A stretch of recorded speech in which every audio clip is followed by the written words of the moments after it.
My name is Michael Anderson, and I'm not what you'd call a Rhodes Scholar. I don't have much in the way of philosophy either, but I know one thing. In this world, you have to pay as you go. Sometimes, all you have. That's a lesson I thought I learned 9 years ago during what folks in these parts call the storm of the century. But I was wrong. I only started learning during the big blow. I finished just last week.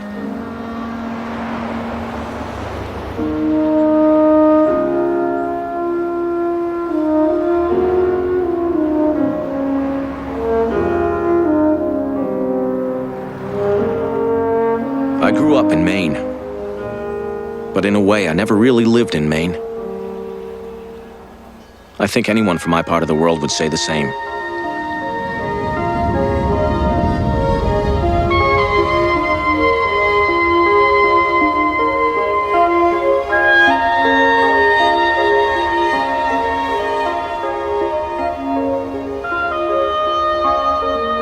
Folks from Little Tall send their taxes to Augusta, same as other folks. And we got either a lobster or a loon on our license plates, same as other folks. We root for the University of Maine's team, especially the women's basketball team, same as other folks.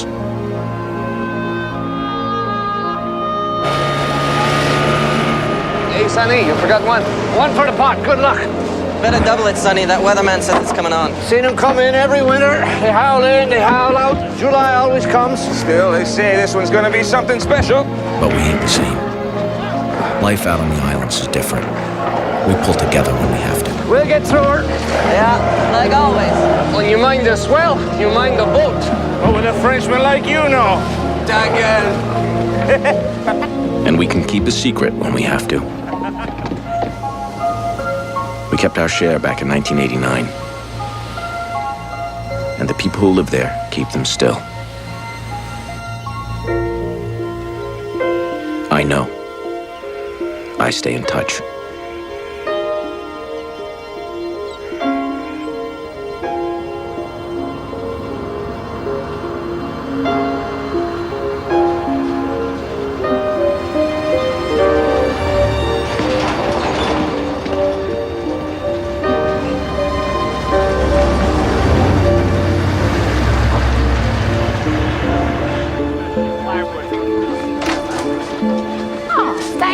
You're welcome. Hey, Mrs. Kingsbury. Well, I've got all my canned goods now. You wouldn't think there was a big storm coming, would you? I just pray we don't lose the power.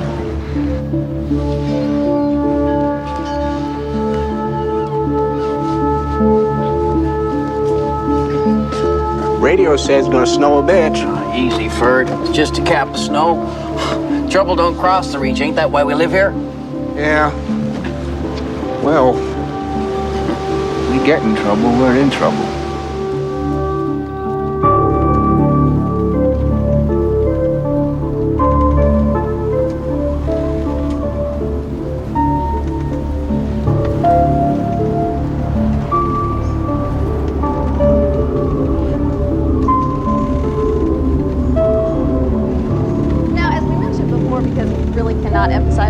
This is the storm that's caused so much misery and 15 deaths as it crossed the Great Plains and the Midwest. And you see its track before you in all its glory. Now look down here because, folks, here comes trouble.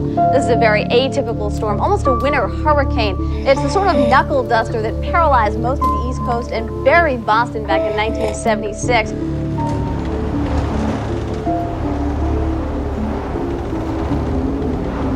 The first person on Little Tall to see Andre Linoge was Martha Clarendon. He was also the last person she ever saw. Now, we haven't seen one of comparable power since then, until now. Will it give us a break and stay out to sea, as these storms sometimes do? Unfortunately, the Weather Network Storm Track computer says no. Oh, so the states east of the Big Indian...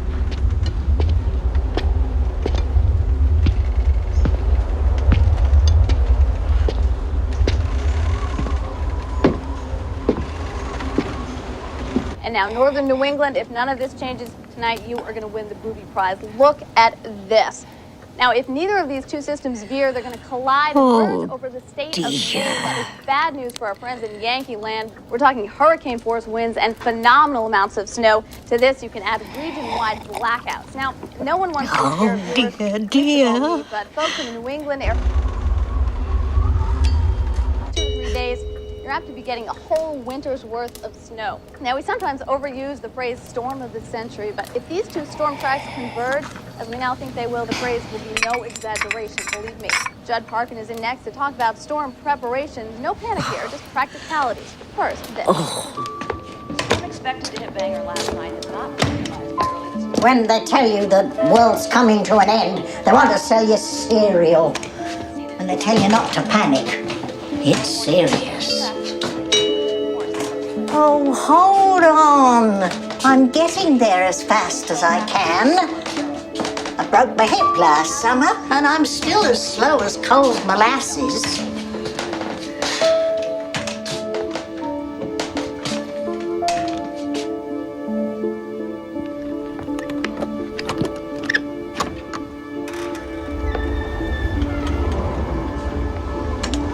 Can I help you?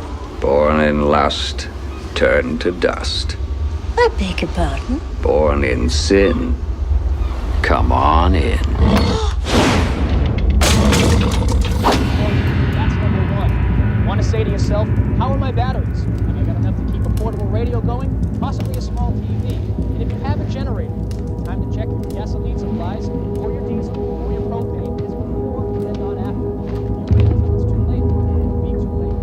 Thanks a lot, Judd. Typical wisdom that our northern viewers have probably heard before, but this makes and your local forecast. I'm a little teapot, short and stout. Here is my handle, here is my spout. When I get all steamed up, hear me shout. Just tip me over and pour me out. Witness the cataclysmic powers of Earth, or is it the punishments of God? Now, for the first time anywhere, punishments of God's of video. 90 minutes of terror unlike anything you've ever seen before. Send cash, check, or money order for $19.95 to Punishments of God, P.O. Box 111, Bangor, Maine. Do it now, before it's too late.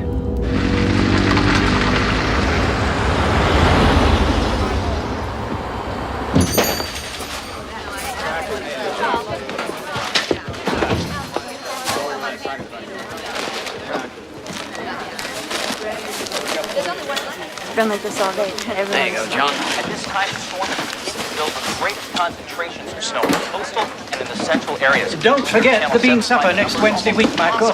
I'm going to need every deacon I can lay my hand on. I'll be there. If we get through the next 3 days, that is. I'm sure we will.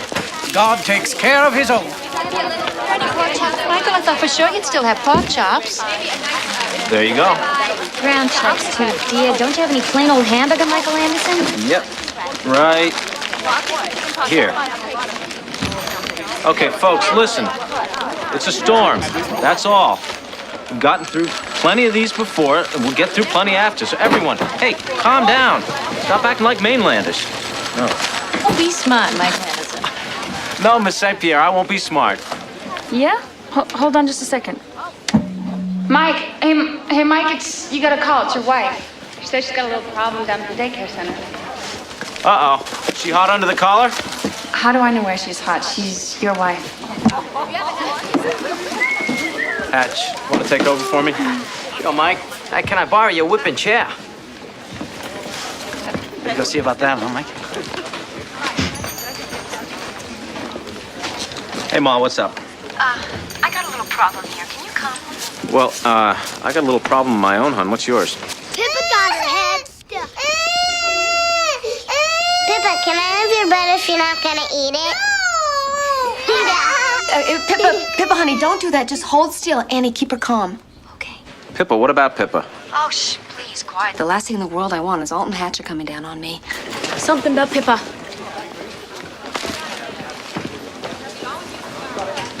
Oh, it's too late, babe. What's up? Pippa's got her head stuck in the stairs. It's not serious, I don't think. But I can't deal with a big storm and a crazed daddy all on the same day. If Hatch comes, you be with them? Yeah, all right. I'll be down. What about Pippa? She's got a little stuckitis, I hear. Let's go see. But just like this when I was in the Scouts, you know? How upset does she sound, Mike? Molly, how about 0.5 on a scale from 1 to 10? Don't worry. This is gonna be one bad mother of a storm. Mike and your daddy will be here in another minute, and Mike will get you out. I'm hungry. Can I feed her, Mrs. Anderson? I fed a monkey once at the Bangor Fair. I'm not a monkey, Harry. Look, you guys, I'm a monkey. Ooh, All right, you kids, stop it. Stop it right now. It's not nice. It's making Pippa sad. Dawn, you stop. It's me.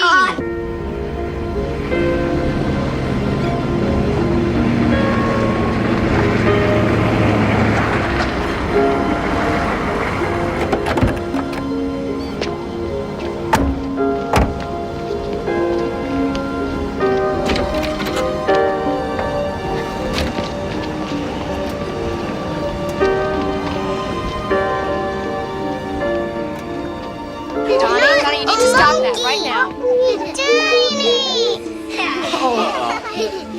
Oh, Pippa. Hold still, your Yankee ears right off your head. Daddy! Oh, hey there. Pippa got her head stuck, and Dawn won't stop being a monkey. Mr. Anderson, I stopped being a monkey as soon as she said. Well, that's great, Sally. I gotta put you down, Ralphie. Hey. Ow, hey, why'd you do that? You're acting smart. I ain't afraid of you. My dad's town manager. He pays your salaries. Pushers get pushed. Donnie Beals, you remember that. It's a true fact of this sad life. Pushers get pushed. Honey, why'd you do this? Heidi came here daring me. What happened, darling? It was easy going out, but now I can't get back in. I think my head must be bigger on this side.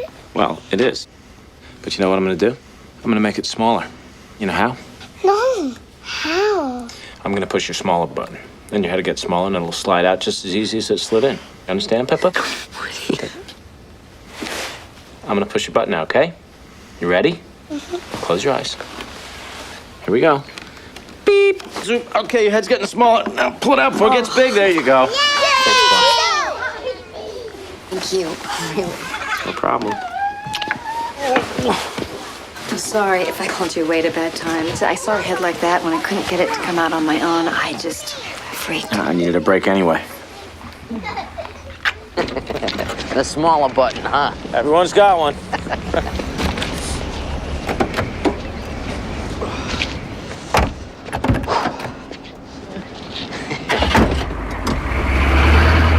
Davey Hopewell in transition. He avoids the press. Stockton tries to steal the ball, but he doesn't have a chance. It's Davey Hopewell at the top of the key. Clock running out. Davey Hopewell's the Celtics' only hope. He shakes, he bakes, he...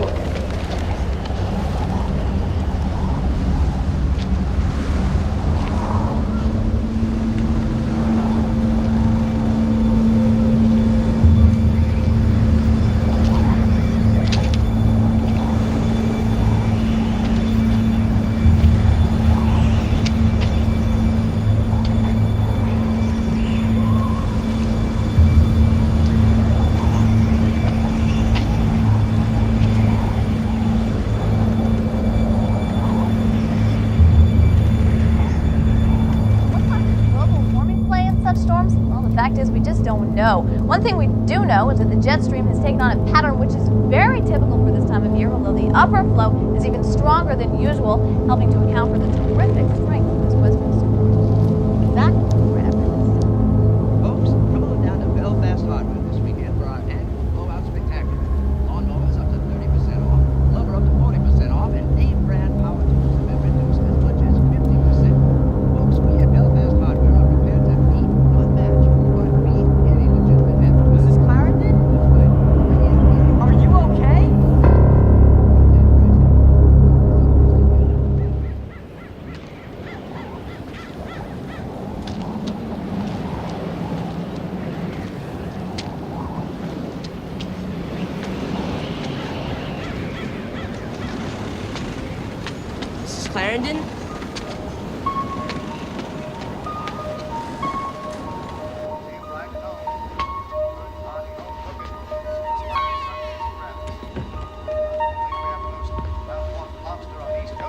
Clarendon?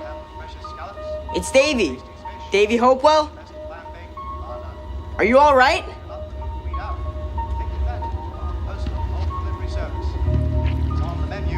Hello?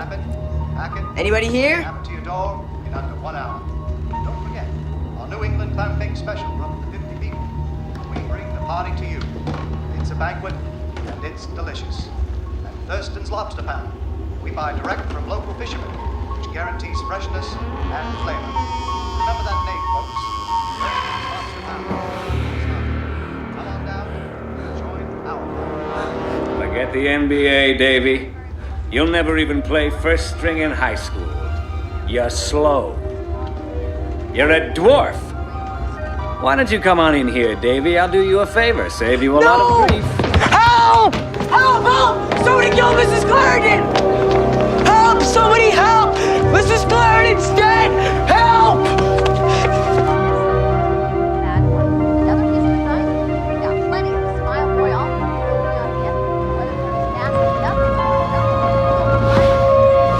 He shoots.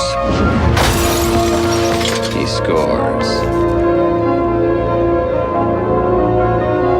Help! Please! Help! Somebody help! Somebody, please! Get help! Help,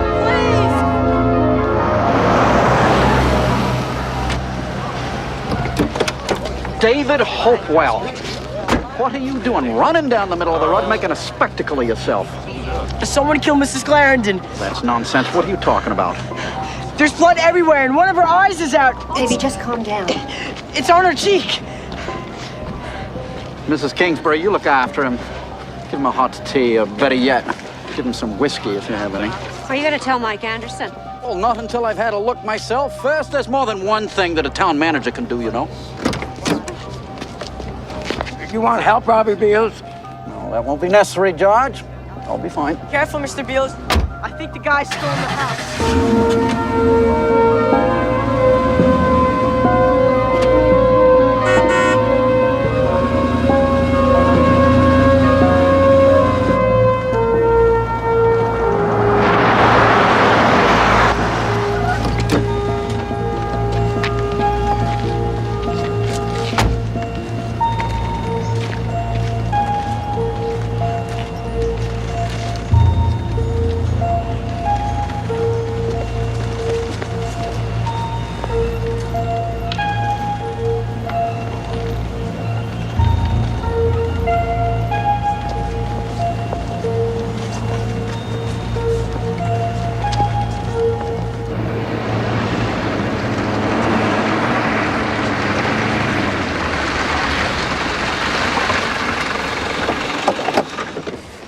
Want to come in? No, I'm fine. Hey, boss. Thanks for seeing after my little girl. My pleasure.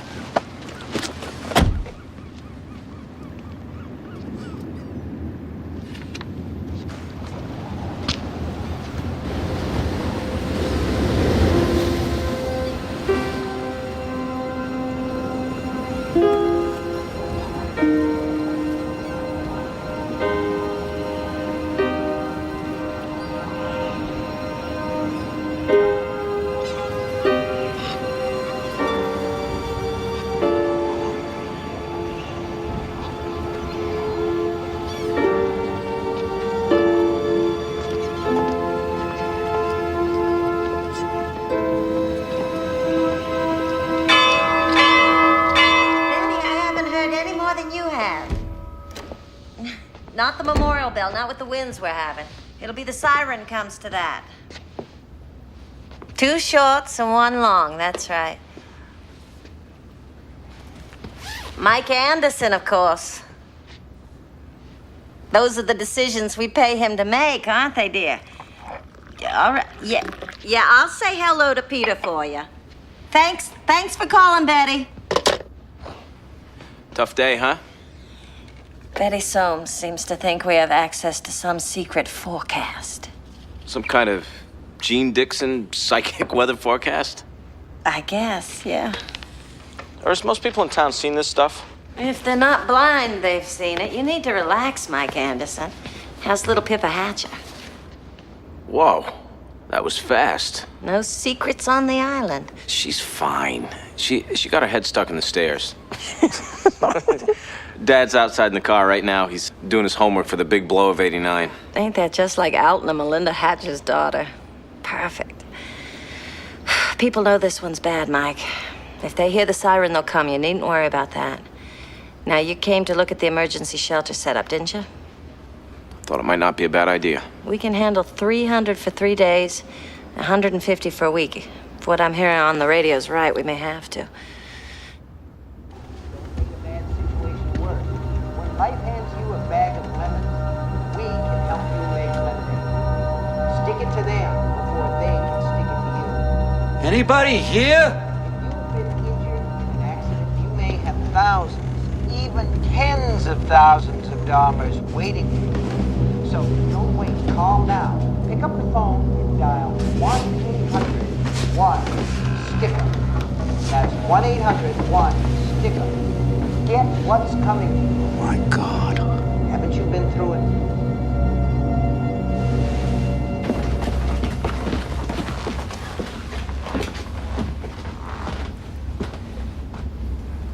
Good? You know it is. How's the supply closet? Full, just like you wanted. Concentrates mostly. Pour the water over the powder and then gag it down. But nobody'll starve. Did you do all this yourself? Me and Pete's sister Tavia. Be discreet, you said. Don't panic anyone. Yeah, that's what I said. So, how many people know we're stocked for World War III? Everyone.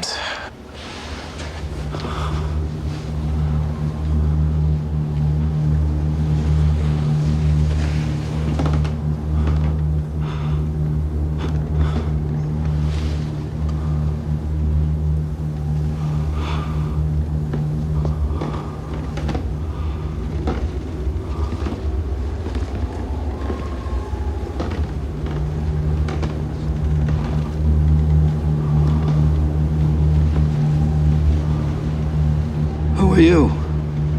Born in sin? Come on in. You were with a whore in Boston when your mother died in Machias. Ma was in that crappy old nursing home they tore down last fall, the one where they found the rats in the pantry, right? She choked to death calling your name. Isn't that sweet? But that's all right, Robbie. She's waiting for you in hell, and she's turned cannibal. When you get there, she's going to eat you alive, over and over and over again. Because that's what hell is all about, Robbie. Repetition. I think in our hearts, most of us know that. Catch.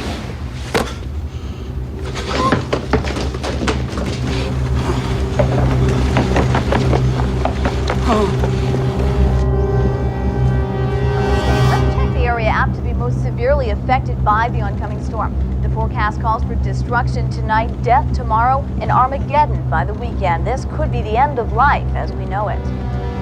Seems unlikely, but we can always hope. And we're back in just a moment. Stay with us.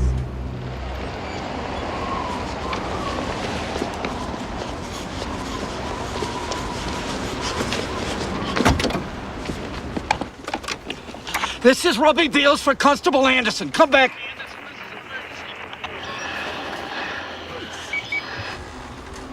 Come back, damn it, Anderson. We got a murder down here. Martha Glandon's been beaten to death. Man who did this still in the house.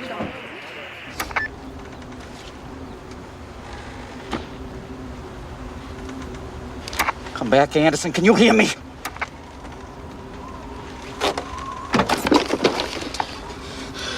He's always around when it comes to unwanted advice. Where is he? Isn't there anybody listening on this thing? Anderson! Robbie, this is Tess Marchett. I don't want you. I want Anderson. I can't do his job, mine as well. He had an emergency at home. Alton went with him. What do you mean emergency at home? We got an emergency right here. We got the old woman murdered. We got a lunatic in Martha Glandon's living room. What's he talking about? Who's murdered? Martha, he says. Robbie, I'm here. Just a minute. You folks, back off now. Give me a little privacy. Give me $6,000 a year to be constable. Let me do the job you pay me for. Where are you, Robbie? Come back. Where am I? I'm at Martha Clarendon's house. Where do you think I am? I'm keeping the man inside at bay. Now you get your ass down here.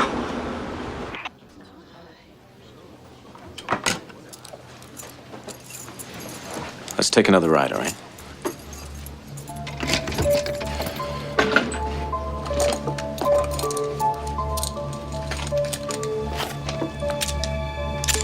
You and Kat mind the store.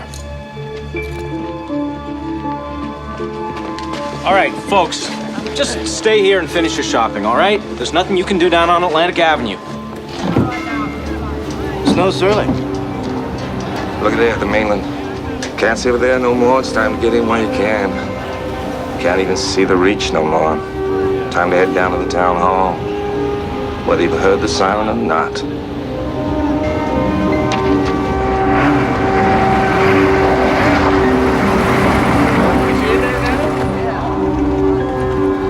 You want the shotgun? Yeah, better have it. Just make sure that safety's on, Alt Hatcher. Well, it's about time. Put that thing away. No such thing, Constable. You do your job, I'll do mine. Your job is real estate. Want to at least lower it, please? Come on, Robbie, it's in my face. And I know it's loaded.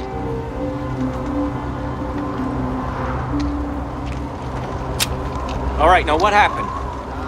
Well, I was driving over to the town office as I saw Davy Hopewell just running down the middle of the street screaming that Martha Clarendon's dead and that somebody killed her. So I came on down here and it's true. Jeez.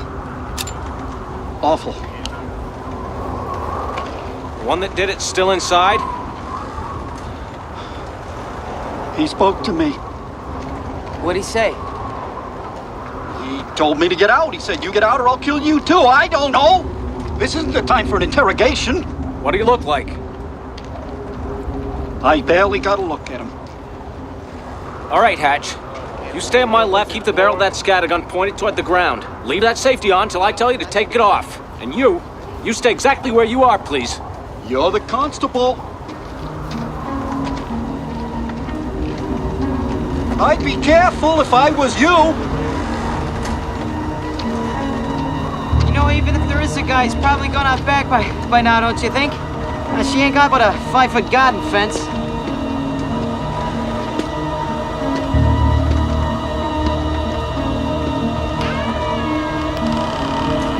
Waves and volcanic eruptions. Order now while you still have time. Send cash, check, or money order for 1995 to Punishments of God Part 2. P.O. Box 111, Bangor, Maine. That's Punishments of God Part 2. Welcome back to the Weather Network. Conditions along the mainland coast are expected to worsen dramatically before sunset. Not that our friends down east are going to see the sun go down tonight, I'm afraid. We are expecting gale force winds along the Massachusetts. Oh my God. Oh God. Oh God, Mike, she's got no face left. Oh God. Hatch.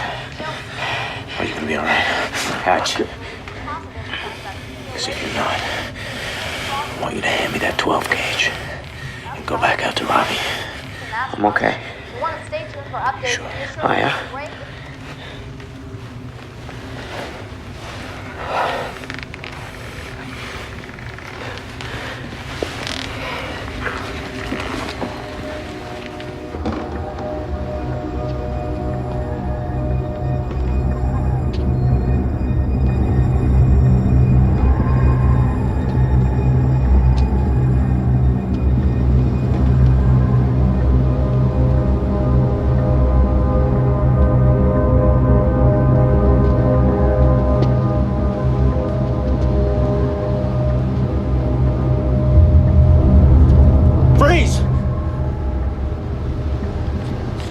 Raise your hands.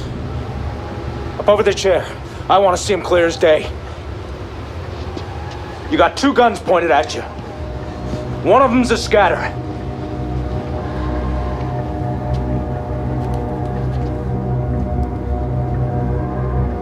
Put your hands together.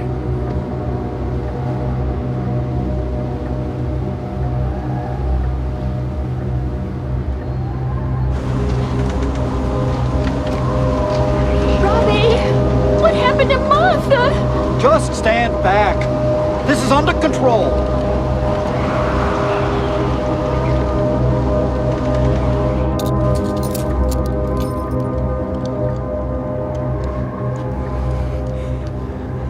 If he moves, shoot him. Oh, yeah.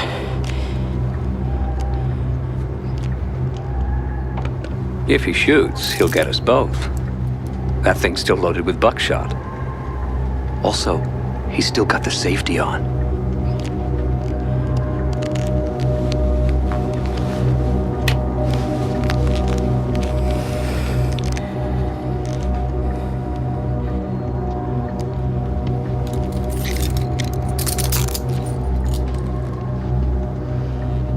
But you remembered to wear gloves. That was good.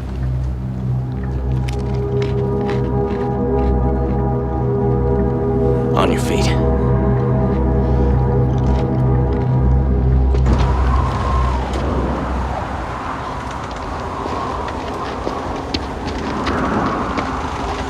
Patch, close the door. Is that wise? I mean, this being a crime scene and all, you think we should leave things the way they are? Leave the door open. The crime scene's gonna be under 6 feet of fresh powder. Now close the door. Hold on.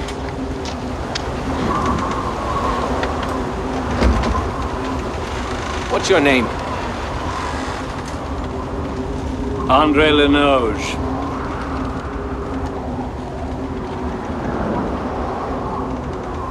All right, let's go.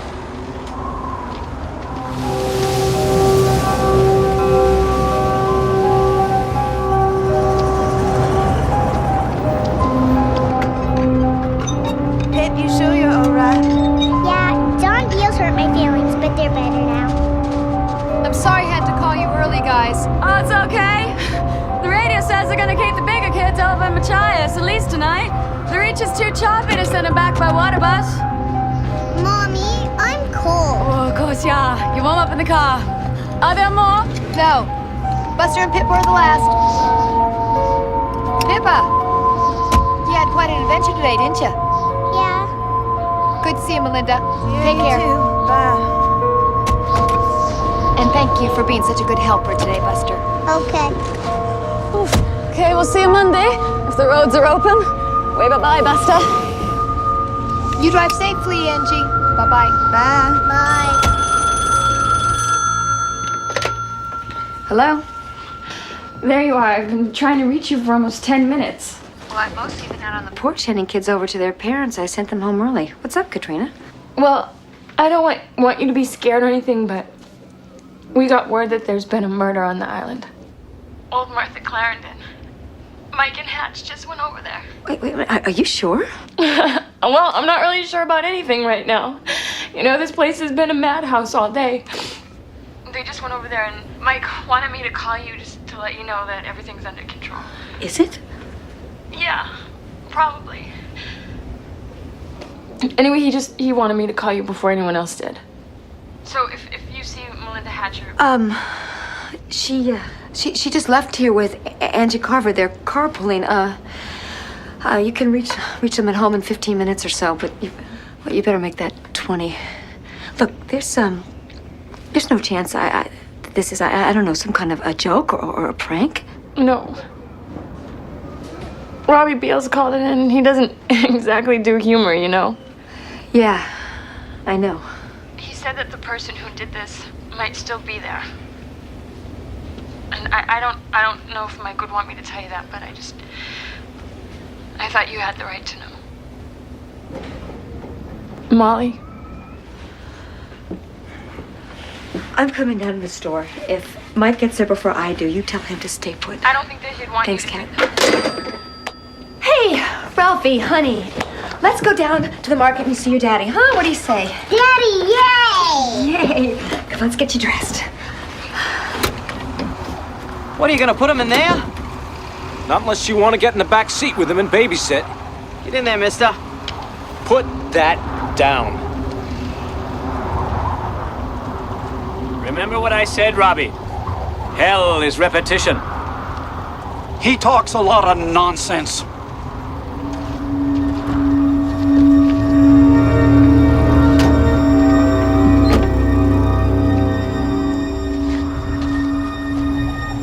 I think he's crazy. How do you know your name?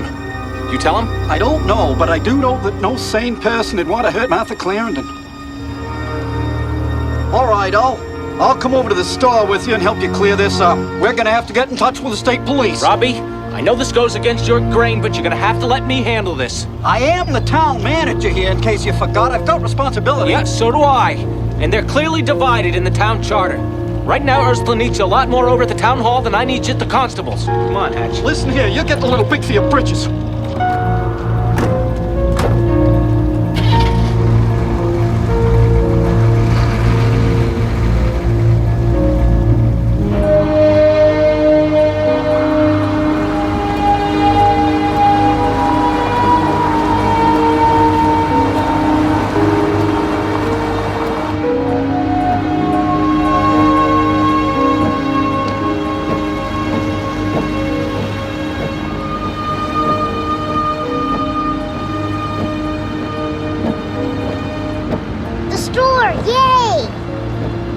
Yay's right.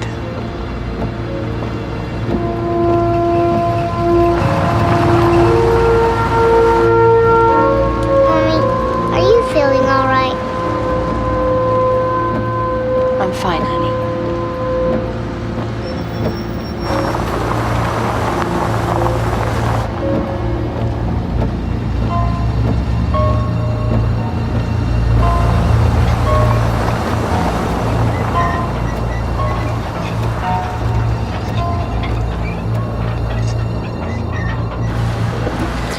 What are we gonna do with him? Keep your voice down. We'll have to try and raise the state police barracks in Machias.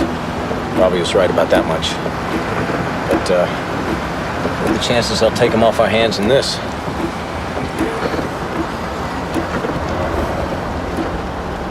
Hatch,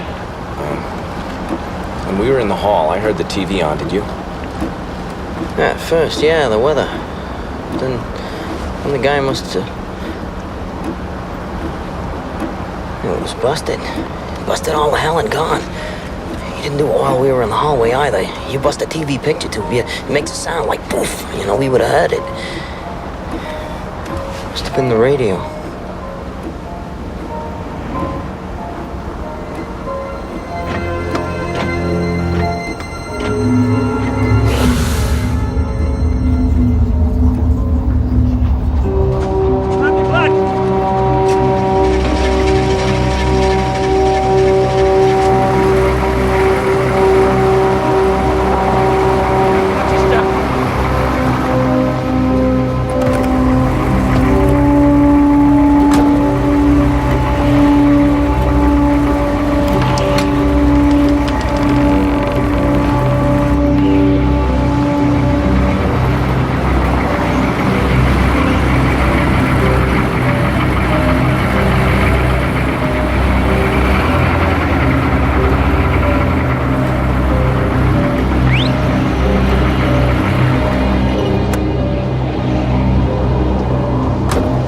Safety off? Yeah. You're up top.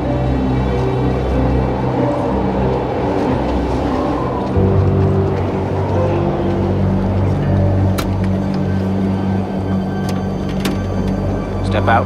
Come right up onto the dock.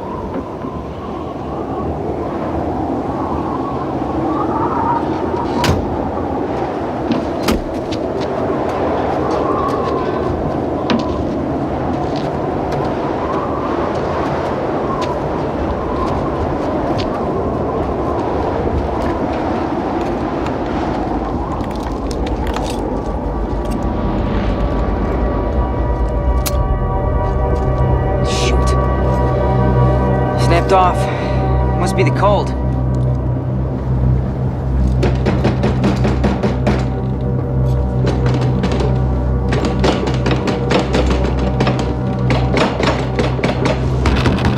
Anybody in there? All right, never mind. Go around and open it from the other side. You want me to leave you out here alone with him? Unless you happen to see Superman hanging out in the alley. Maybe we could bring him around the front? Through the store? With everyone doing their storm shopping? I don't think so. Go on now.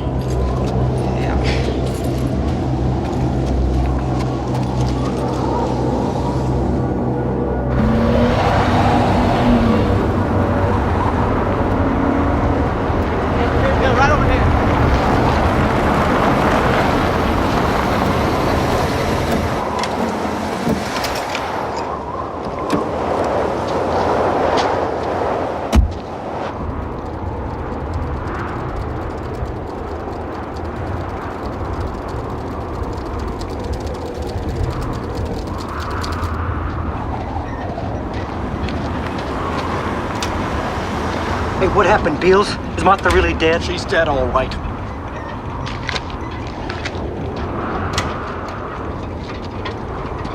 You haven't heard from him? I haven't heard from him. Hatch. Hi, Molly. Where's Mike? Is he all right? He's fine. He's out back with the prisoner. I just have to let him in. Is he alone? I never saw him before in my life. What are they doing out back?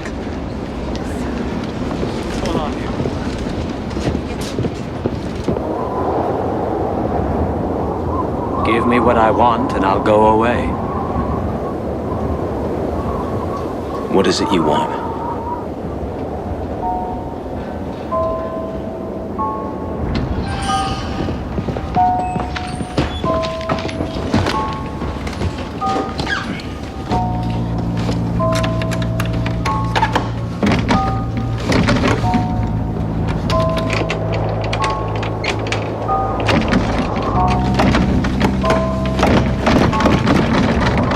Mike! Hurry up, it's freezing out here. It won't open, it's stuck. Well, did you unlock it? Of course I did. Then wail on it. It's probably ice stuck in the jam.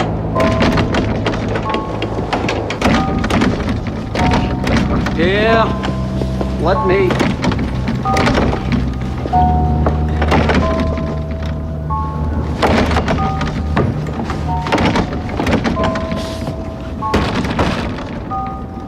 Anderson! You're gonna have to come around and take him in through the store. Hatch? Yeah. Come around. Alone. Right now. Remember what I said, Mr. Anderson. And when the time comes, we'll talk.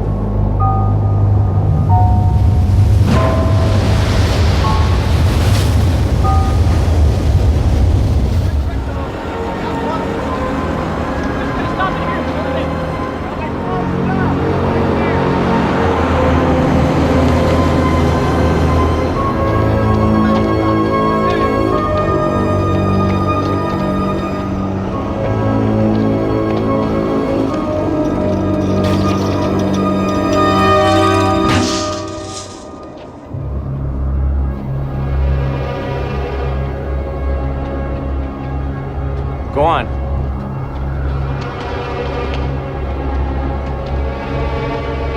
Hold up. Go ahead, Hatch.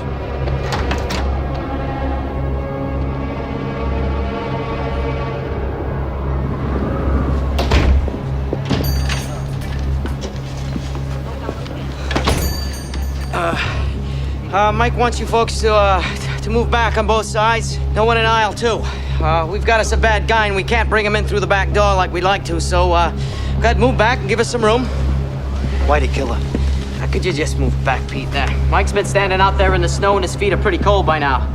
Also, we'll all feel much better once we get this guy locked up, so just move back and give us a clear way up that second aisle. Yeah. Not one wrong move, Mr. Linoge. You mind me now.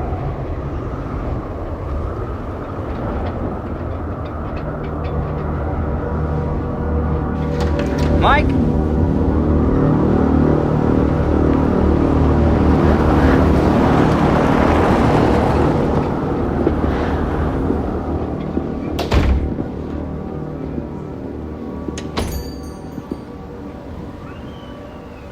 Straight down the aisle.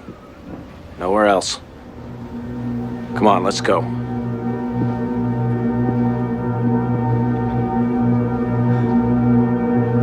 Peter Gozzo, my favorite seafood wholesaler standing shoulder to shoulder with my favorite politician. How's the fish business? Not so good, is it? Lucky you've got the marijuana business to fall back on. How many bales have you got wrapped up in the warehouse right now? 10? 20? 40? Better be sure you got it wrapped up good, Pete. There's gonna be a hell of a storm surge tonight when the tide comes high. Come on, move. Cat Withers. You're looking well. And why not? It's just an in-office procedure these days, nothing to it. I don't suppose you've told your folks about it yet, or Billy. Move. I'll move you.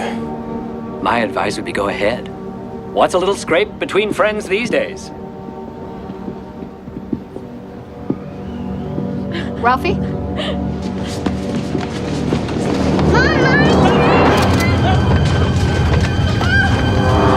him down! Or? I know you. You do? You're Ralph Emmerich Anderson, and I know something else. What? You've got a fairy saddle on your nose. That's what my daddy calls it. You bet. And speaking of your daddy, Why are you wearing those? Because I choose to. Go on. Go see your dad. Get him out of here! Ralphie, Mike. Get him out of here! Don't shoot him, Daddy. He knows about the fairy saddle. I'm not gonna shoot him. Not if he goes where he's supposed to. Hey, hey, what do you know about Katrina? How do you know about crazy? that? Get away from him! This man's a killer. Stay out of his way, Billy Soames. Stay out of mine, too. Also, clean yourself up. Really?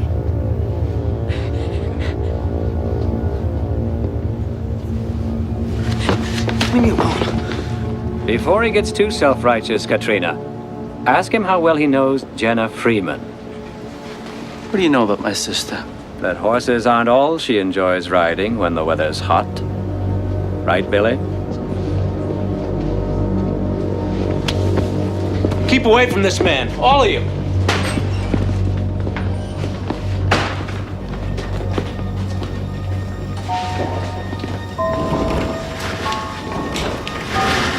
don't like the sound of that. Move, Mr. Linoge. Put your hands up and grab the bars. Now spread your legs. Wider. I'm gonna pat you down. If you move, my good friend Alton Hatch is gonna save us all a lot of trouble.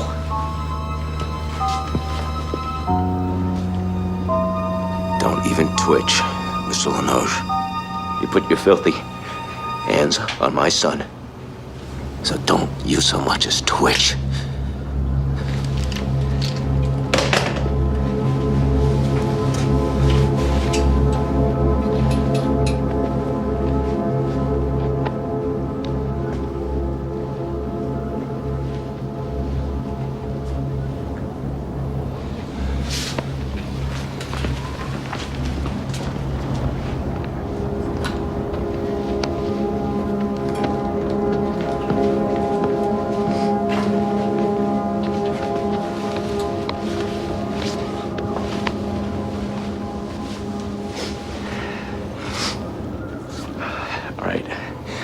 Where's your wallet? Where's your wallet, huh? Mike, take it easy. Guy put his hands on my son. Put his face right in my son's face. Kissed my son's nose. Don't you tell me to take it easy. Where's your wallet, sir? Where's your wallet? Mike. Where's your bank card? Mike. Where's your blood donor card? Where's your discount card from Value Mart? What sewer did you call through to get here? Huh? Answer me. Where's your wallet? Where's your wallet? Stop it. Stop it. Mike, what are you doing?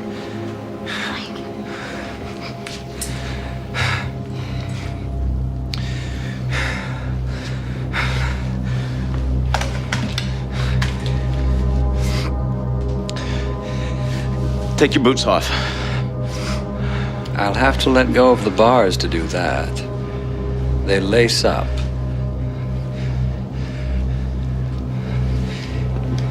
If you move, you're never gonna have constipation problems again. Kick them off.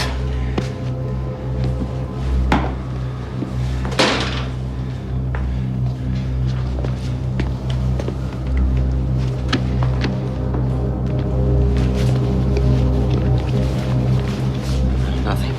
Put them up by the desk.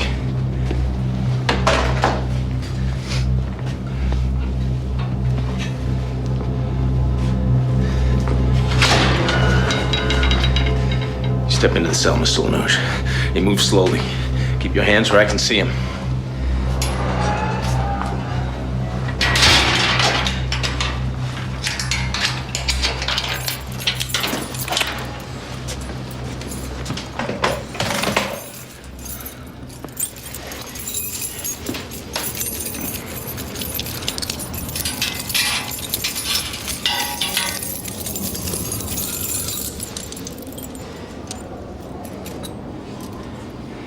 You don't think it'll hold you?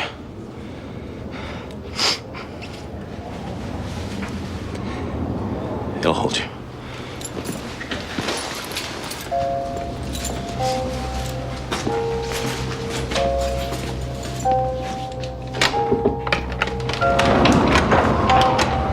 I swear, Mike, it wouldn't budge.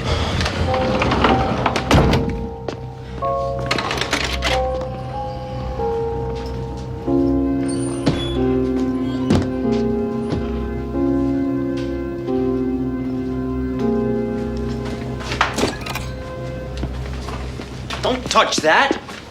Did you check to see if he has any identification on him? I want you out of here.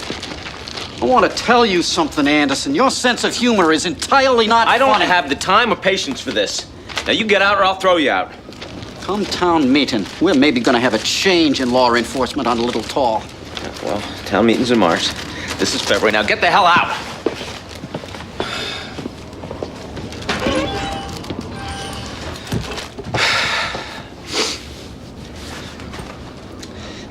Well, I think I handle that pretty well, don't you?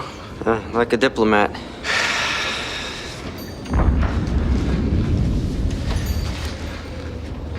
All right. I gotta go tell Molly. You gonna leave me alone in here with him? You try to raise the state police, Machias. And, you keep away from him. I should say you could count on that.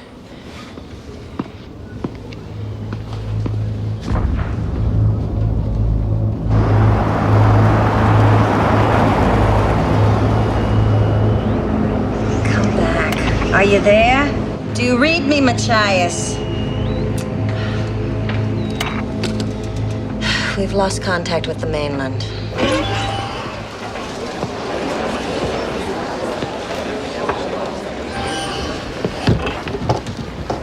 Peter Godzo. Peter. Mike? Mike, now what that fella said, that's the biggest crock of stuff I ever heard. Yeah, look, I want you to go on back there with Hatch. We're gonna watch this guy. We're gonna do it with the buddy system. Sure. Okay, you bet. I feel I have to close the store, folks. You're welcome to take what you've got. I trust you all to settle up after the storm's over, but right now, I've got a prisoner to deal with. Did that man really kill poor old Martha? In time, we'll have the whole story, but not now. Now, please, Del, all of you, please, just help me do my job. I want a few of you men to hang around for a couple minutes. Kirk Freeman, Jack Carver, Sonny Brodigan, Johnny Harriman, Billy, Robbie. Machias, this is Alton Hatch on Little Tall. We have a police emergency here. Do you read, Machias? Come on back. Machias, this is Alton Hatcher, channel 19. Do you read? They don't. You lost your good antenna off the roof. Try the phone.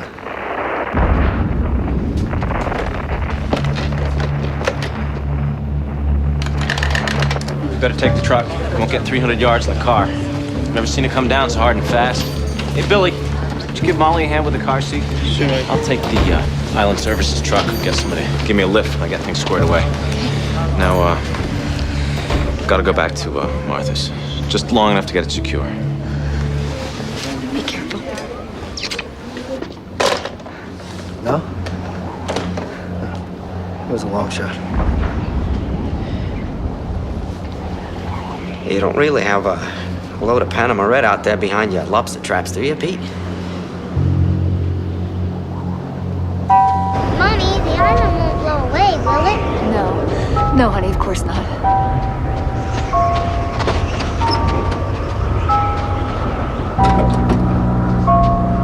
Come on, honey. Mike was right. You'd never make it in your car. Drive safe, Molly. Thanks, Billy. I'll be home soon.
Hey, look at it.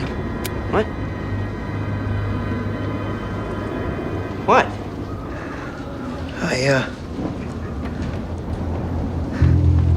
Nothing. You've been smoking a little bit too much of what you've been selling there, Pete. Hey, shut up, Hatch. You don't talk about what you don't understand.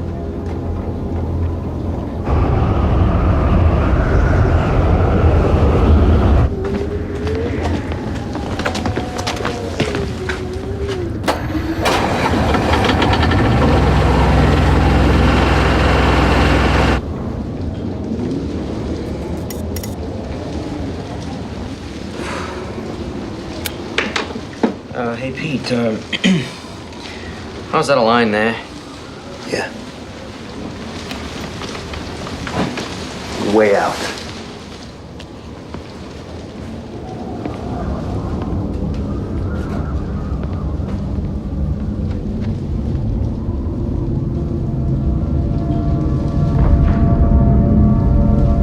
What are you looking at?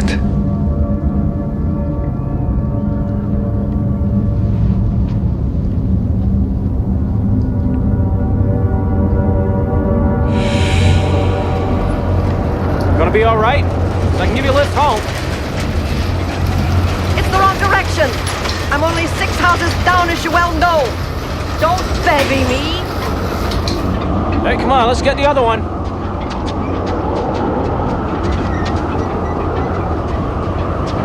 Mike, you have any idea why he came here?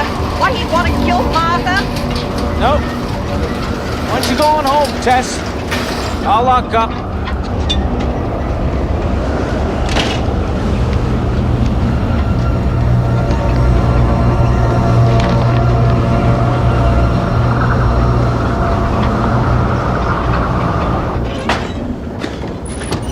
Everything okay? Reasonably okay. I couldn't raise the state police in Machias. Couldn't raise anybody. Well, that doesn't really surprise me. All right, here's the duty roster, Hatch. You and Peter till 8 p.m. Kirk and Jack, 8 p.m. to midnight. Robbie and Sonny, midnight to 4 a.m. Billy Soames and Johnny Harriman, 4 a.m. till 8 in the morning. After that, we'll figure something else out. You okay with that? Yeah. Right now, stay alert. Both of you.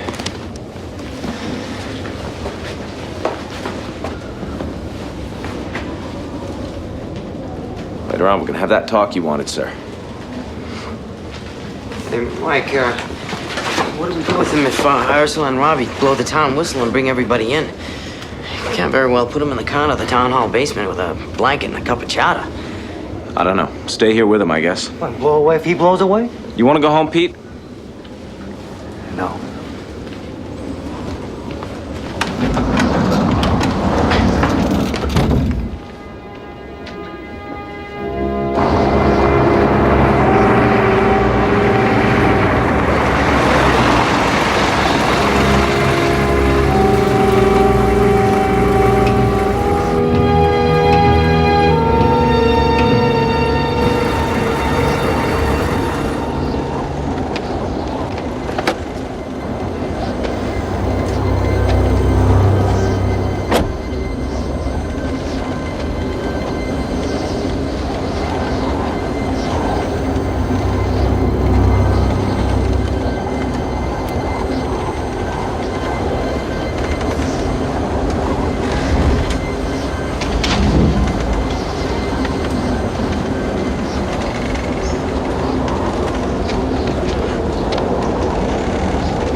I'm so sorry, old girl.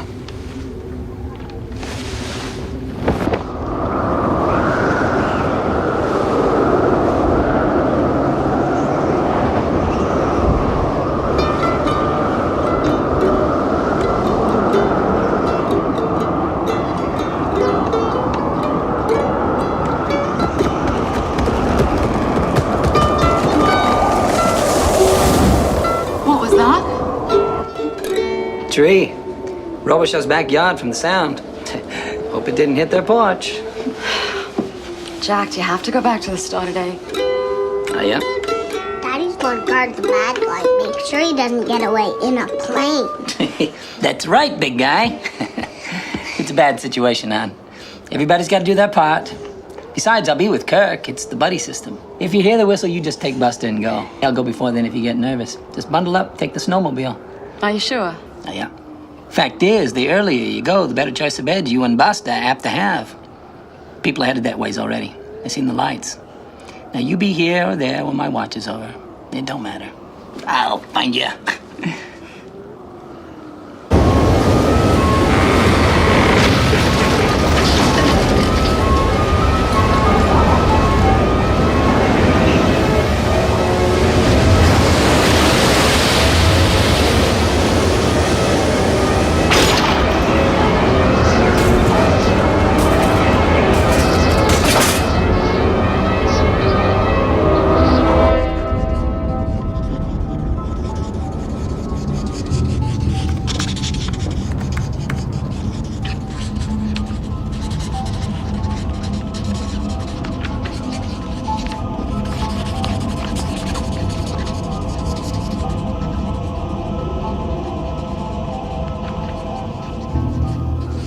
Hey, Pete, what do you suppose this one is?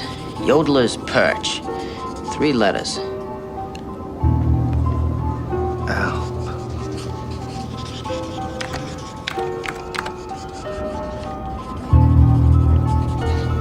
Of course it is. Ah, this is a great program. I'll let you try it later on if you want.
us in May. What about you, Joe? I'll take it. Okay, Tess. It's getting pretty bad up there. I'm sure she probably had. Have you got her prescriptions with you? Good. Sign in, everyone. We have to know who's here, so please sign in before you go downstairs. What could he say? Hell, everybody now at the Casco Bay knows that Peter Godso wholesales 9 pounds bought for every pound of lobster. Can't say I blame him. House full of women to spot. Question is, Robbie, how'd that fella know? Likely in business together. Why would a fellow want to kill a harmless old lady like Martha Clarendon unless he's high on drugs? You tell me that, Judge Kirby. That doesn't explain how he could know that Cat Withers was up in Derry for an abortion. Are there any more blankets? Robbie Beals, Henry Bright, you boys think you could go downstairs and bring up some more blankets out of that back storeroom, or aren't you far enough along with your politicking yet? What's the matter, Ursula? All this a little too much for you, dear? Robbie, don't you think it's about time to blow the whistle and bring them in? Looks like enough of them have come in on their own. The rest can ride it out just fine. This is a bunch of foolishness as far as I'm concerned. Do you think our grandmothers and grandfathers got together at Town Hall when it stormed like a bunch of cave people scared of the lightning? No, they used the Methodist Church. I got a picture I could show you, Stormer 27. You can point out your granddad in it if you want. Looks like he's stirring a pot of soup. Nice to know there's at least one fella in your family knew how to pitch in. Come on, Robbie.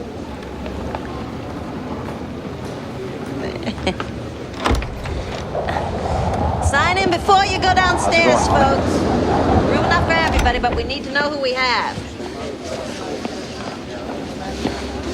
Hey, Ursula. Have you seen Mike? No, but I'll be able to catch his car radio if he calls in. It's not good for much else tonight anyway. Hey, take off your coat, pitch in. How's it going? Oh, we're having a ball. Hey, Ralphie. Hi.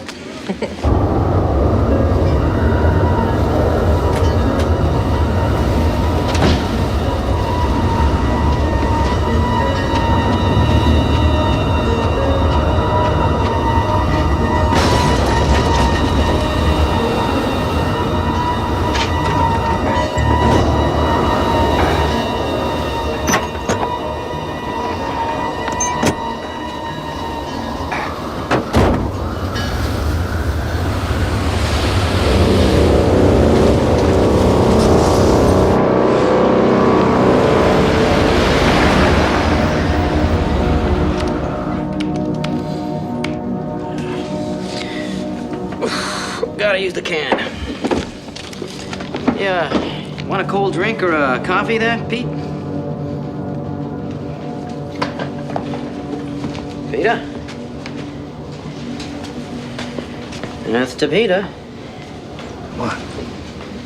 I asked if you wanted a soda or a coffee. Oh, no. Thanks, though. You all right? Yeah, I was battling down from the storm all day. I guess I'm almost asleep with my eyes open. Sorry. Well, hang in there. Jack Carver and Kirk Freeman should be around in about 20 minutes or so. Yep.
is it?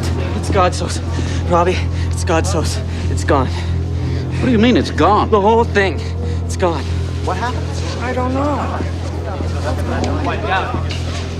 Ursula, blow the whistle.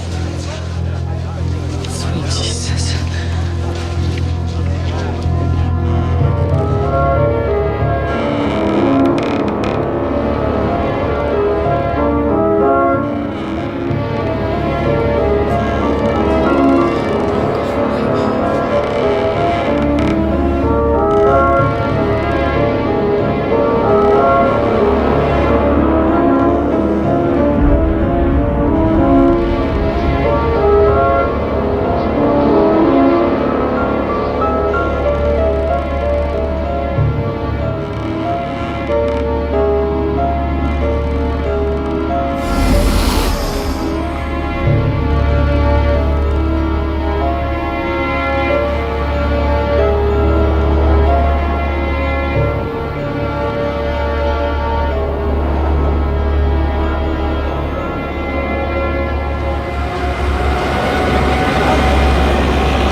Out my way! Say, bird! Where's the fire?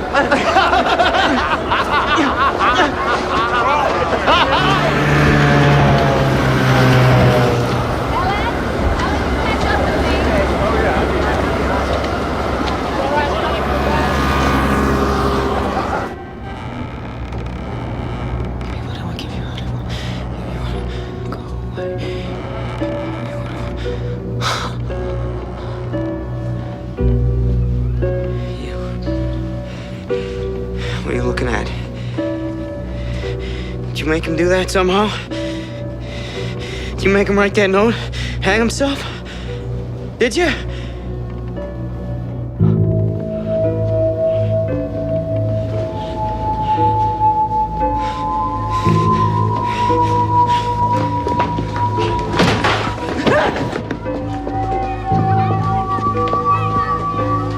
Evening sessions now? It's sort of fun. When they all finally fall asleep, I intend to track down the nearest alcoholic beverage and make it disappear. Just went out to use the can and to get myself a fresh cup of coffee. It was fine back then. Oh God. He was looking at him like a snake looking at a bird. What did you do to him?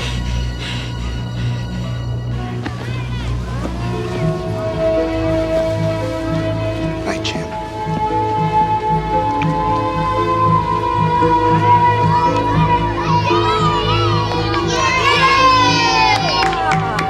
Very good, Pippa. Do you want to see?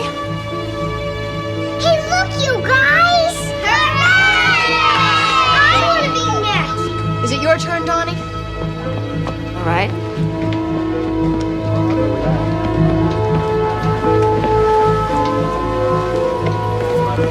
Donnie? Want one of these? Yeah. Lloyd Wishman's dead! He's dead! Mike, where's Mike Anderson? Lloyd killed himself. He chopped his face right in two with an axe. God, it's awful. There's blood everywhere. Where's Mike? Hatch, help me get him down. I don't know as I can do that. Hatch, you can. Let me out and I'll help you, Michael Anderson. Okay.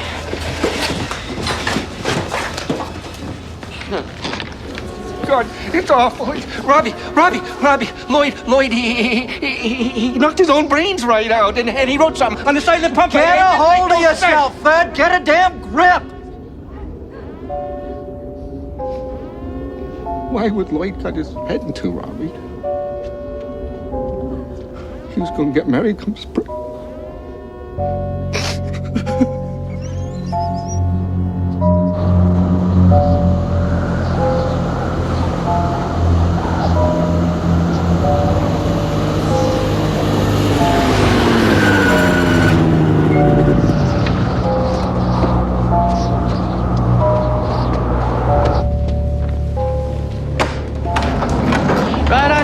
God. Storm or no storm. Mike, who is that? Peter Godso. I recognize the boots.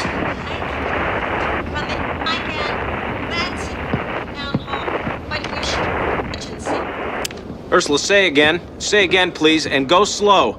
The antenna snapped off. I can barely pick you up. Now, what's your emergency? Over.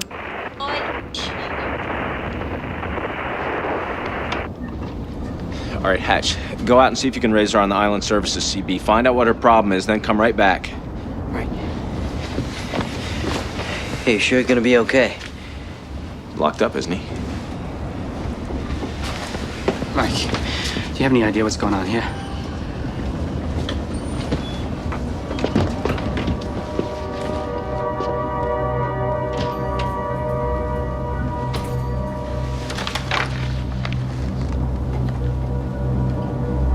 What in God's name is happening?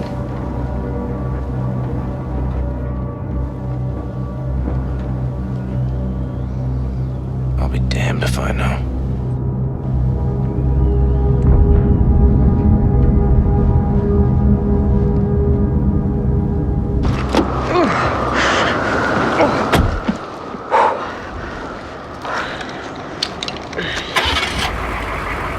Mike, are you there?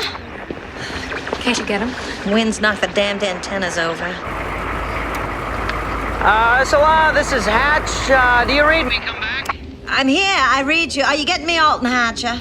You're breaking up some, but it's better than it was before.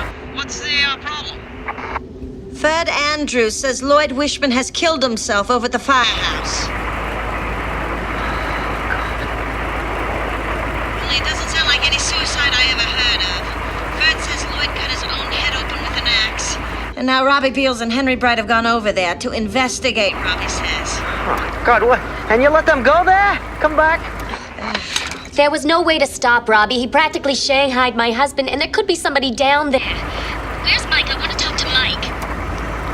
Well, I'm calling from the truck. Mike's inside with the man who... Well, with the prisoner. Well, you just have to send him down there. Well, we've got a little bit of a situation over here. Come back. Is Mike all right? Hatch, you come back and you tell me. He's fine, Mom. That's a big 10-4. I've got to go. I'll pass on the message. This is Island Service. Out.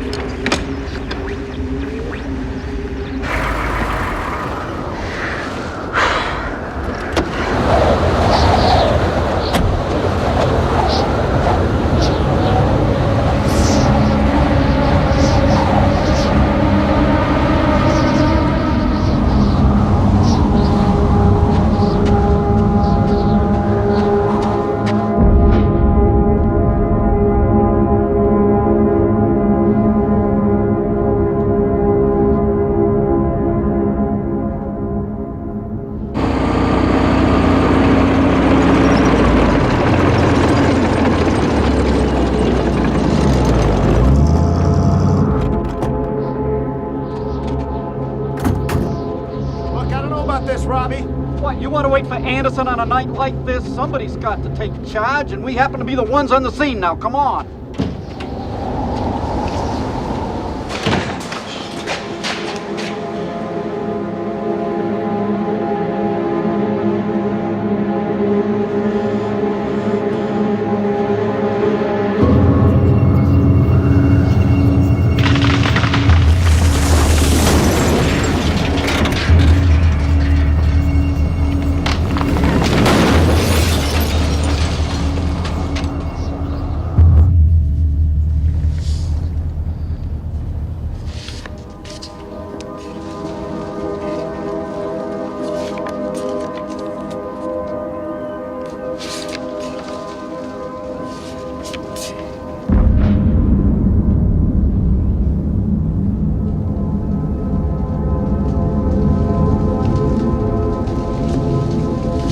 Don't go over there.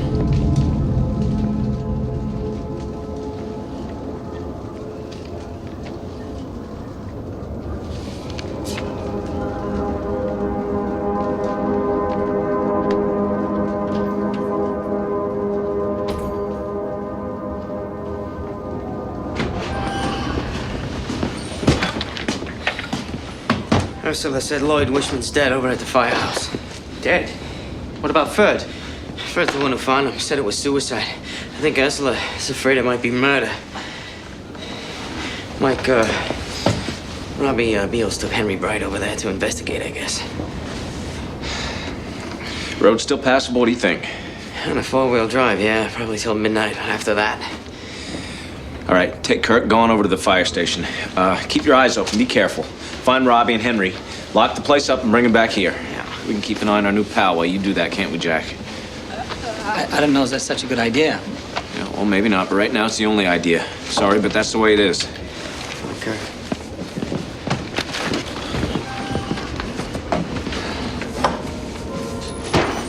I saw it. What?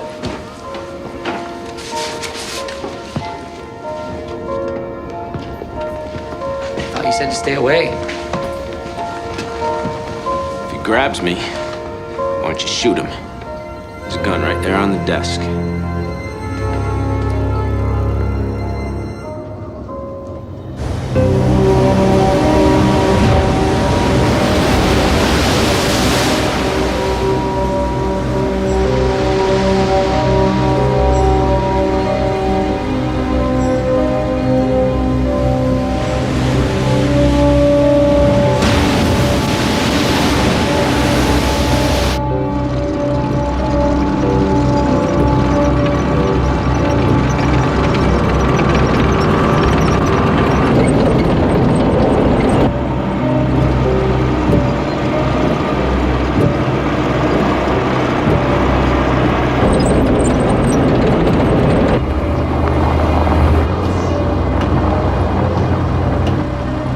There he is.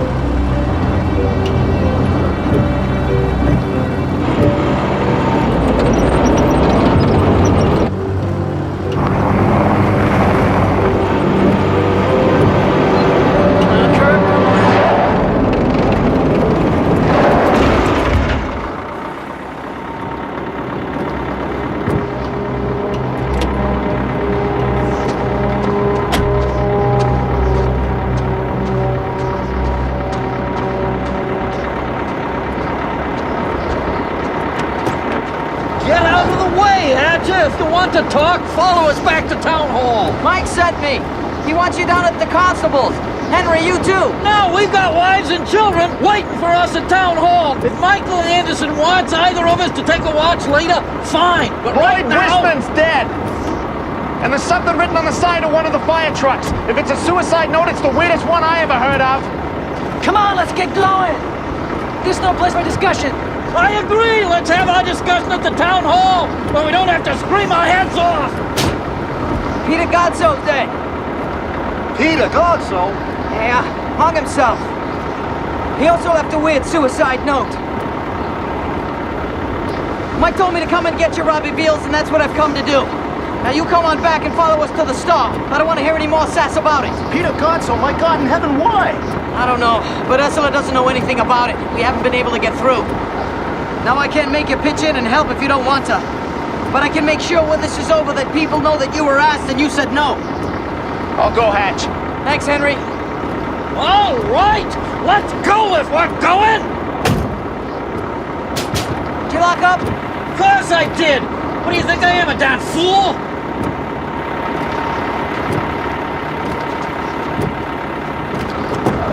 Hatch! Ah! Can you raise the town hall to CB? Tell Carl and Sandy we're okay? I'll try it again.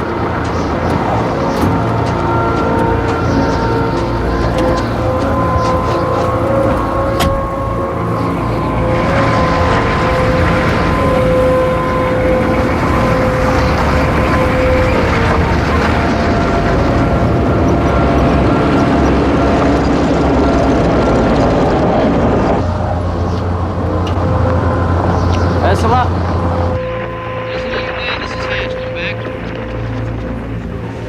Hey, everyone, just back off. Give Ursula a little space here. If we hear anything, we'll let you know. Move back. Go on, move back. You don't have anything else to do. Go on downstairs and watch the storm on the weather network. You're weak, but I've got you, Hatch. Talk slow and loud. Come back on. Robbie and Henry are fine. Just thought you might want to know that. Come back. Is Lloyd Wishman really dead, Hatch? Ursula, I don't have all the details on that yet. Just tell Sandy and Carla that their boys will be a while longer. Mike wants them over at the store for a little bit. Come back. Why the store? Is that man locked up? You boys be careful. Ursula, I can't hear you. You're breaking up. I'll have to try it back a little bit later. This is Island Service out.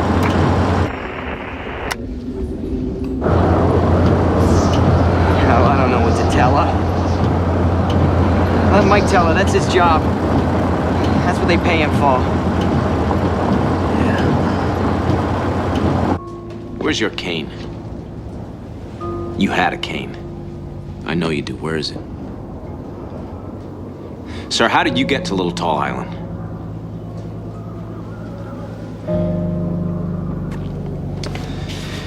Give me what I want, and I'll go away. I saw that at Martha Clarendon's house. Did you write that? You did, didn't you? And just what is it you want, sir?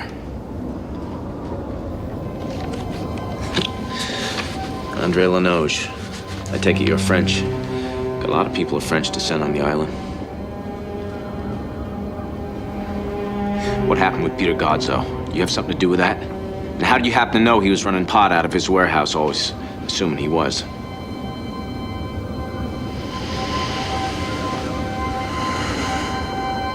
I know a lot, Constable. I know, for instance, that when you were at the University of Maine and in danger of losing your scholarship over a D in chemistry during your sophomore year, you cheated on the midterm exam. Not even your wife knows that, does she? I don't know where you get your information, but you are dead wrong on that one. I'm sure that over the years you've convinced yourself that's the truth, but right now, we both know better. You ought to tell Ralphie sometime. It would make a nice bedtime story, I think. How Daddy got through college. You never cheated on an exam in college, did you, Jack? Never went to college. Nobody bothers you for pulling D's in high school. They still put you in jail for assault, though, if you get caught. You were lucky last year. You and Lucien Fournier and Alex Haber. Lucky boys. Shut up. That fella just rubbed you guys the wrong way, didn't he? Had kind of a lisp, and that blonde hair, curly like a girl's hair, not to mention the way he walked. Still, 3 against 1. Pool cues. Well, hardly sporting. I'm warning you, mister. The kid lost an eye. How about that, huh? You can go and see for yourself. He lives in Lewiston. He wears a paisley eye patch his sister made him. He lies awake at night and listens to the cars on Lisbon Street and the live bands from the bottle clubs and prays to St. Andrew to bring back the sight in his left eye. Still, he had that swishy way of walking and that lisp. And you guys kind of liked the way his hair looked all around his face like it was. Although you'd never say it to each other, would you?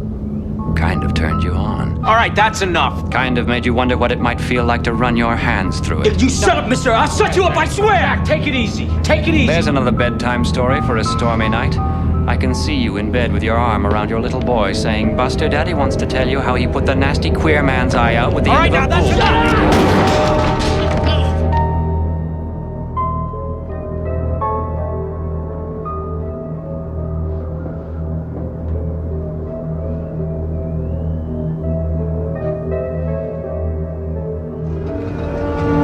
God, are you all right?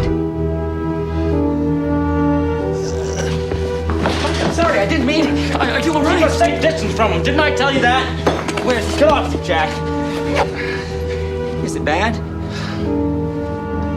Barely clipped the skin. It's lucky. 6 inches to the left, I'm dead. He's laughing.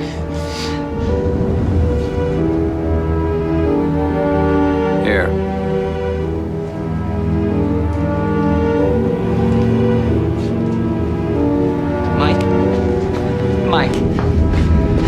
Mike, no.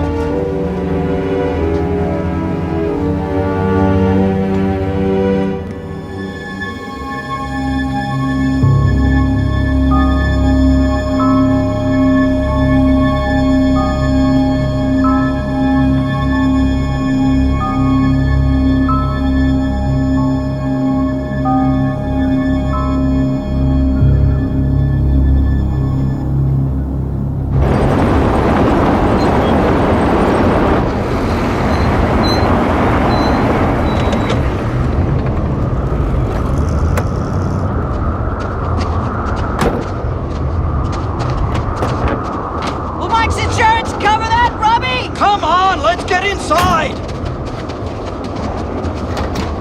Mike, I'm really sorry. That's Hatch.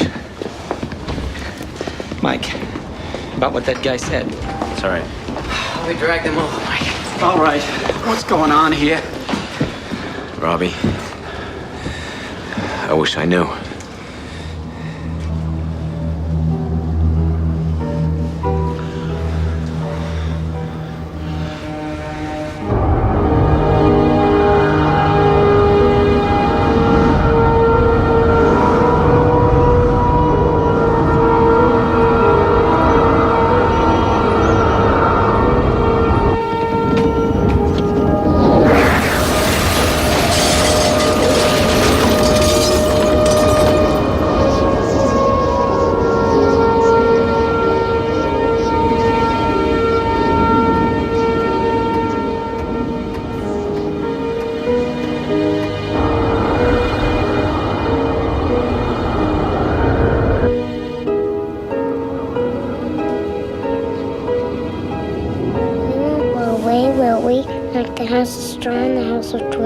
No, honey. The storm can huff and puff all night long. We'll still be safe down here in the basement. Is Daddy safe? Yeah, as safe as can be. He won't let the batman get out and hurt us, will he? No. No, I promise. My daddy took me to her. Not you! My daddy! Good night, sweetie.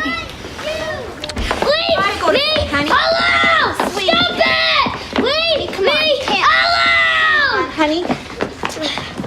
Donnie, come back here.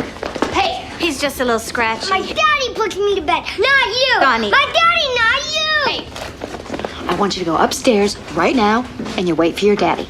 Now. I'm sorry, Molly. I guess I thought he was ready, but he's used to having his dad tuck him in. It's fine. It's probably better that he stays up. I think Buster is still running around upstairs. They can play tag and fall asleep in a corner somewhere.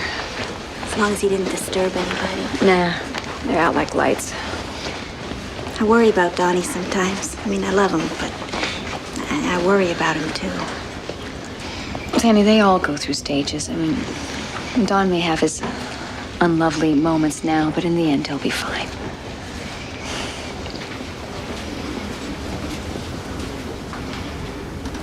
I'm gonna leave Robbie in the spring. I'm gonna take Donnie and go back to my folks on Deer Isle. I didn't think I made up my mind for sure, but I guess I have. Oh, Sandy.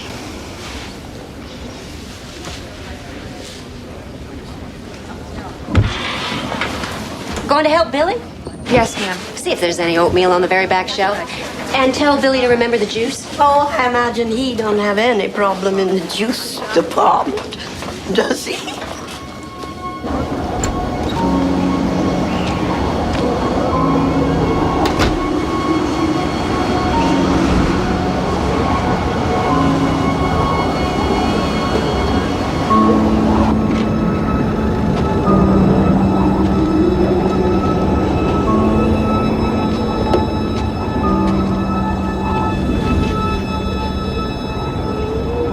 Billy, can I talk to you? Yeah, I guess. Why not? Billy, I Is just... it true what he said? Let's talk about that. Did you go up Derry and have an abortion?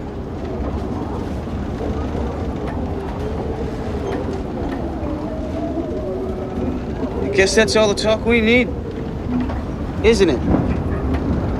I guess that says it all. Well, don't you want to know why? Not particularly, no. It was our baby and now it's dead, I guess. Really, that's all I need to know. All right, so you asked me one. Now I'll ask you one. What about Jenna Freeman? What about Jenna Freeman? Why do you ask about something that you already know the answer to, Kat? Maybe to wipe that little minister look off your face. Yeah, I knew. The biggest tramp on the coast, and you chasing her like she's on fire, and you want to put her out. It wasn't like that at all. Then what was it like? Billy, tell me. You know, I don't understand it, Billy. You know, I never told you no. Never once did I tell you no. And still. God, Billy, how many times a day do you itch? What about the baby? The one I had to hear about from a complete stranger and in front of half the town. I knew who you were running with, Billy. Don't you get that? I mean, how was I supposed to trust you to do the right thing? I mean, how was I supposed to trust you at all?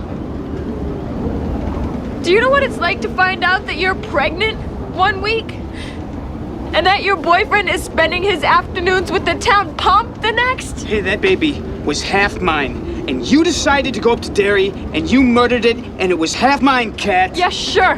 Now that it's gone, it's half yours.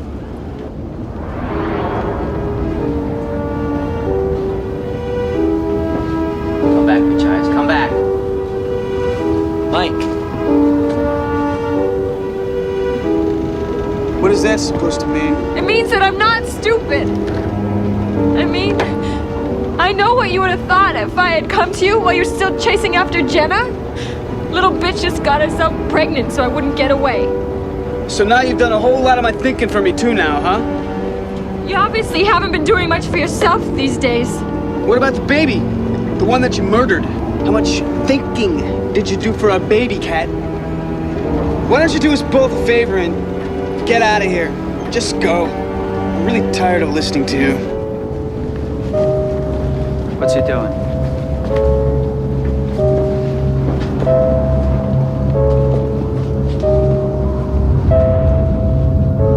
Oh, you know what? Dear God. You're unfaithful and that's bad. But you're a coward and that's worse. Too chicken to own up to the part of this that belongs to you. You know, I came in here because I thought that maybe I could save us. But there's nothing to save. You're just a stupid kid after all.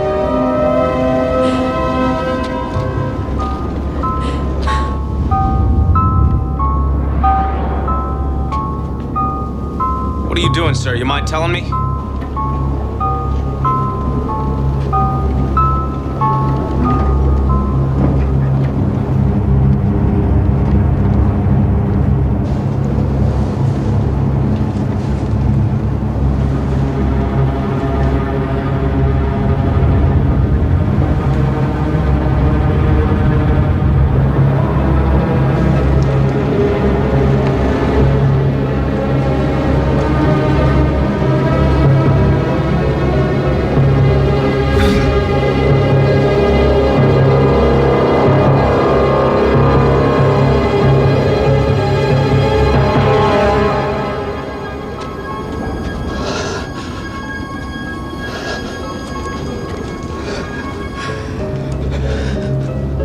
She's right.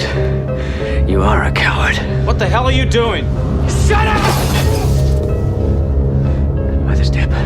By the step. By the back step.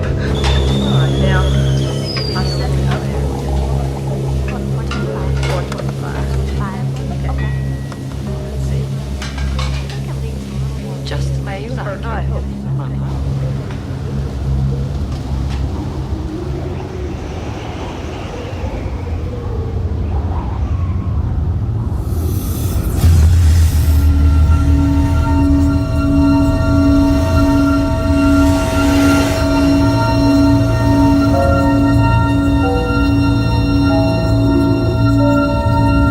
Stop it, Linoge!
they were slipping off. No, thanks, Annie. You can keep them. Those things I always end up falling asleep listening to Schubert on my fillings anyway. Why don't you give Johnny a hand, Johnny? At this time, storm and peace season to build a great concentration of snow in a critical central areas. Channel 7 find the numbers almost impossible to believe. But Machias is already reporting a fresh foot and a half. This is without the drift factor, remember, and zero visibility. No traffic's on the roads. What roads, right? Conditions in Bangor are nearly as bad. What are they saying? Howl and blast, followed by blast and howl. Such conditions to continue through tomorrow and into tomorrow night when finally things are supposed to start quieting down. Power's out from Kittery to Millinocket. Coastal communities are cut off. Us island guys, forget it. So what's the matter? I don't know. I just got a feeling. Really bad one. Yeah, who doesn't? Martha Clarendon's murdered. Lloyd Wishman kills himself. Storm the Sentry right over our heads. Who doesn't have a bad feeling? I think it's more than that.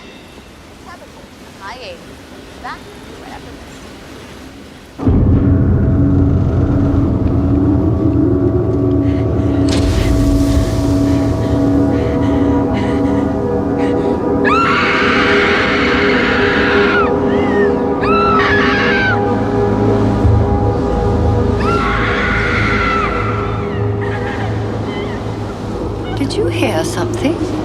Just the wind.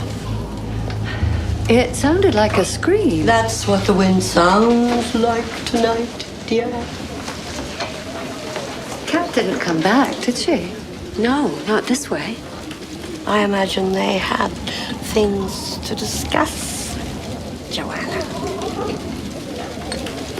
My mother always used to say, peep not at a keyhole, lest you be vexed. It sounded like a scream. Oh, God, I find that ridiculous. Mother, shut up!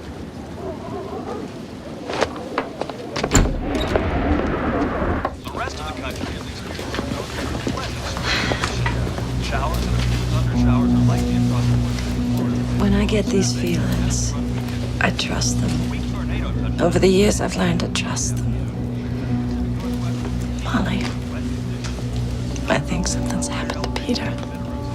Why has someone come back from the store? Has Mike... No, nobody's come in from that end of town since 8 o'clock. But Mike's all right. There's nothing psychic about that part of it. I picked up a couple of broken transmissions on the radio. Once it was Hatch, and once I'm pretty sure it was Mike. Saying what? Talking to who? With the antennas blown down, it's impossible to tell. Base unit to base unit, it's just voices. I imagine they're still trying to raise the status of Machias. So you haven't heard from Peter, so you can't know. No, but somehow I do. I know it. There's a state of snow emergency in central and coastal mainland. Molly, if I can get Lucian Fournier to stop fiddling with that TV and take me down to the constable's on a snow machine, can you mind things here? Unless the roof falls in, all it amounts to is saying that everything is fine and breakfast is at 7. We still need folks on the serving crew and to clean up after. The work's mostly done for tonight, thank God. People have already started going to bed. Okay. All right, just do me a favor. Give a message to Mike. Tell him to set a guard. There are plenty of men who have nothing to do tonight. Have him set a guard and get back here. Tell him his wife wants to see him. I'll give him that message. I will. All right.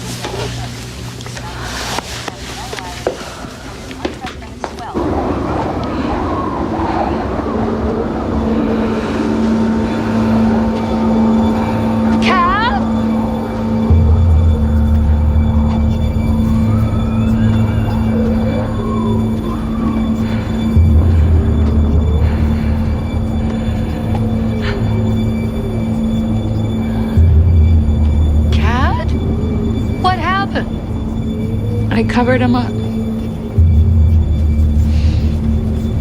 He wouldn't want people to see him like this, so I covered him up. You all right there, Molly?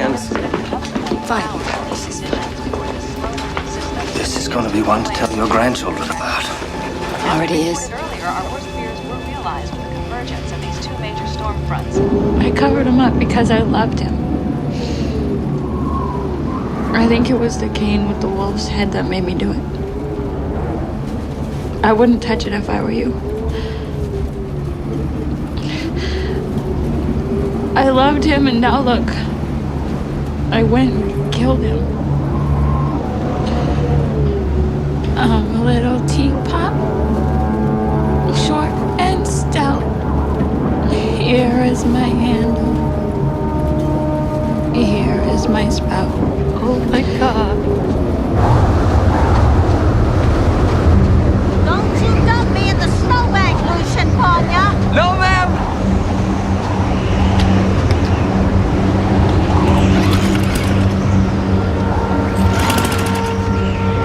What's wrong? That thing should just be grumpy. Somebody! Help! Joanna, what's wrong? Billy! Dead! Back there! Katrina Withers killed him! Cat? She's sitting in the corner. I think she tried to tell me she hit him with a cane. There's so much blood. When I left, I think she was singing. Are you really saying Cat Withers killed Billy Souls? Are you sure, Joanna? Are you sure he's dead? She covered him with a tarp, but I'm sure there's so much blood. We better go back and look. I can't go back there. She's in the corner.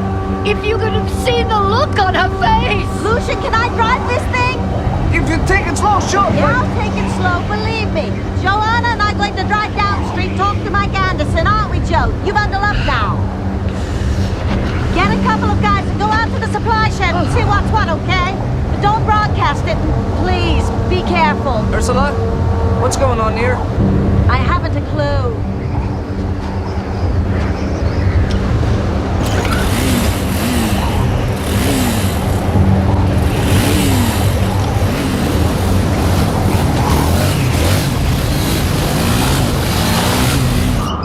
Never seen anyone throw a fit like that in my life. No ID of any kind? No ID, no money, no wallet, no keys, no nothing. Just no clothing tags, not even on his blue jeans. It's just here.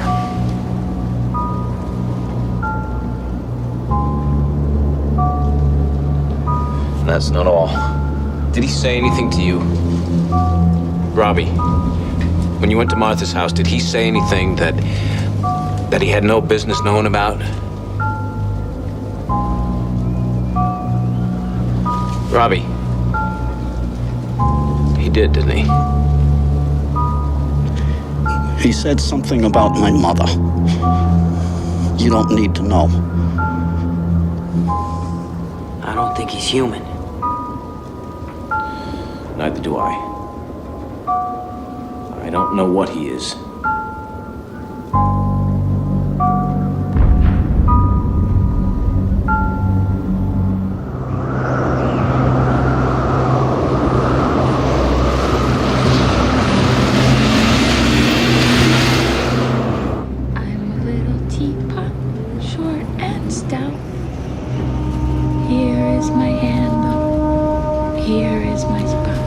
Help me get her inside. I'll steam it up.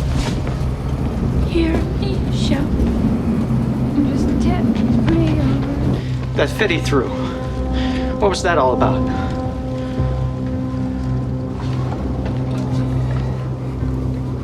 Did he have a cane when you saw him? Oh, yes, sir. It had a silver wolf's head on the top, and it was covered in blood. I got the idea that's what he used to... Where's your cane, sir? Where is it now? What is it you want? Hey, somebody's pulling up. Okay. We didn't take him from Martha's, did we? He let himself be taken. Maybe he wanted to be taken. We could kill him. Nobody would have to know. Highland business is Highland business. Always has been, always will be. Dolores Claiborne, whatever she did with her husband during the eclipse, Peter Godso and his marijuana. We'd know. I'm just saying.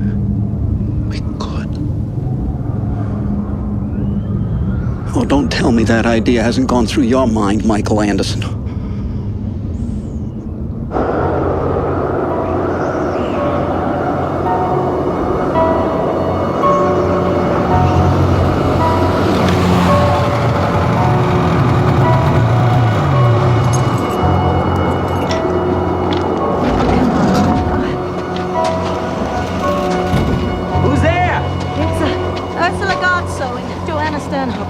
We need to talk to Mike. Something's happened. Ursula. What is it, Jack? Please, Ursula, don't look at this. It's Peter. Oh my God. Go get Mike. No. Oh no. Oh no. No. Oh my God. Oh my God. Oh my God. Mike. Oh my God. I'm sorry. Come on, come inside. It's warm.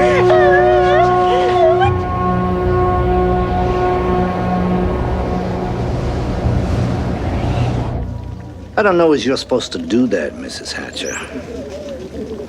That's evidence of something. Katrina, have a little broth. It'll warm you up. No, to spike that with rat poison, Mrs. Kingsbury. That'll warm up all right. Captain Bell, you shut up your ignorant mouth.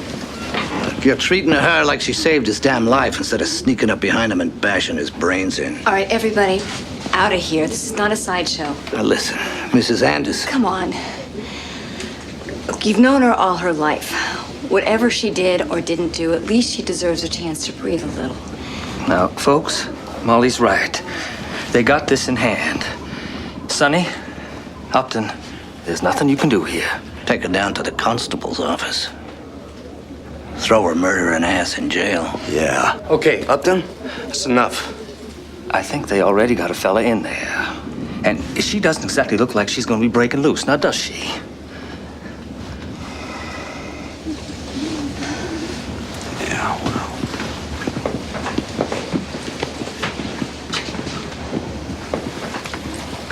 Thank you, Mr. Stanhope. Not a problem, Molly. Have you seen my mother? I think she's getting ready for bed. Say there, Cora, it's just like camp, ain't it? We should put a bed sheet up on the wall and show cartoons.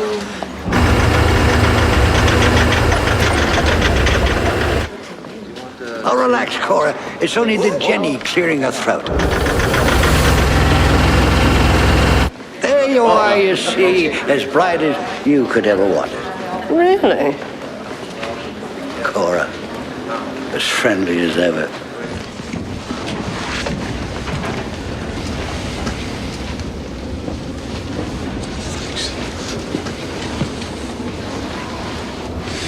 Go on, nurse.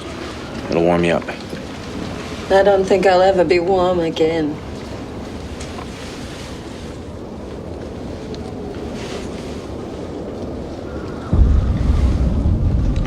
Tell me again. Told you half a dozen times already. This will be the last. Promise. She said, I think the cane with the wolf's head made me do it. I wouldn't touch it if I were you. But you didn't see a cane, with or without a wolf's head. Mike, what are we going to do? Wait out the storm, and so we can do. Molly wants to see you. She told me to tell you that. Said for you to set a guard and get back to her. Said that you can have as many men as you need. None of them are doing much tonight anyway. That's true. Hatch, can I see you outside a minute? Just want to talk to you. Be okay? Yes.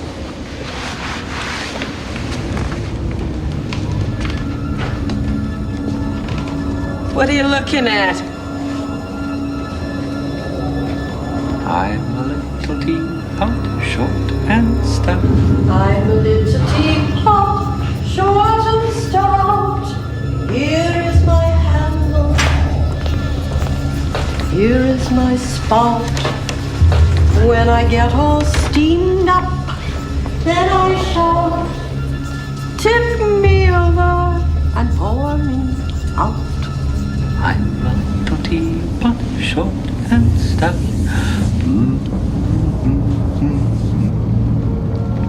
He's totally crazy. It's gotta be.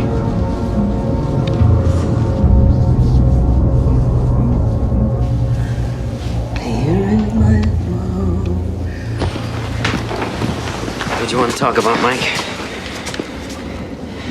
I'm leaving you in charge here for a while. No, Mike, I wish you wouldn't do that. Just for a while. I want to get these women back to the town hall where the four-wheel drive will still move. Then I'm going to see that Molly's all right, let her know I am, give Ralphie a kiss, and then I'll pack every man that looks halfway useful in the truck and bring him back here. We'll guard them in groups of 3s and 4s till the storm's over. In 5s. If that's what it takes to make you feel comfortable. I won't feel comfortable until he's in Derry County Jail. Yeah, I know what you mean. Cat Withers. I can't believe it, Mike. Cat wouldn't hurt Billy. Yeah, I know that too. Who's holding who prisoner here? Can you tell for sure? Oh, this is a mess. Yeah. You gonna be okay with Robbie? I'll have to be, won't I? Say hi to Melinda for me, if she's still up, and tell her I'm okay. And give Pip a little kiss for me. I will. How long are you gonna be? 45 minutes, an hour at most. I'll come back with a truckload of wide bodies. In the meantime, you got Jack, Henry, Robbie, and Kirk Freeman. You think any of us are gonna make a difference if that guy decides to rock and roll? You think the town hall's any safer? Or anywhere else on the island? Considering Cat and Billy, no.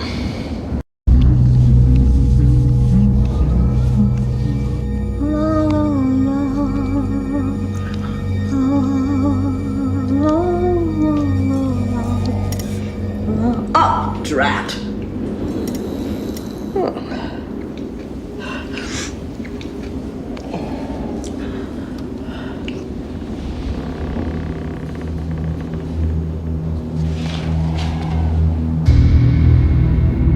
Like Dad's.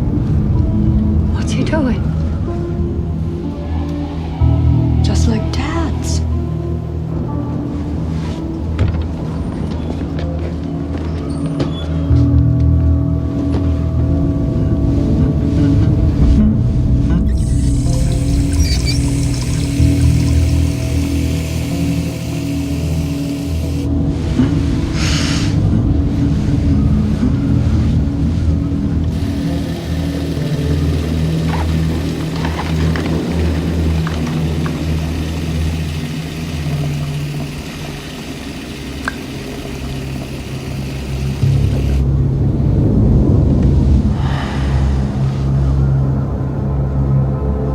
Go on, Mike. Go on. We'll be fine. And tell your son his friend from the market says hi. How do you know so much? What the hell do you want? Hatch! Why don't you pair up with someone and spend the time while I'm gone in here with him? The others can go out and be in the market, and you can adjust the mirror so you can look back in. Hey, you don't want him to get all of us at the same time, do you? Well, it's a plan. Ladies, let's get back to the town hall. Mike. Peter will be all right out there, won't he? Yeah. When this is over, we'll see to him proper like we always do.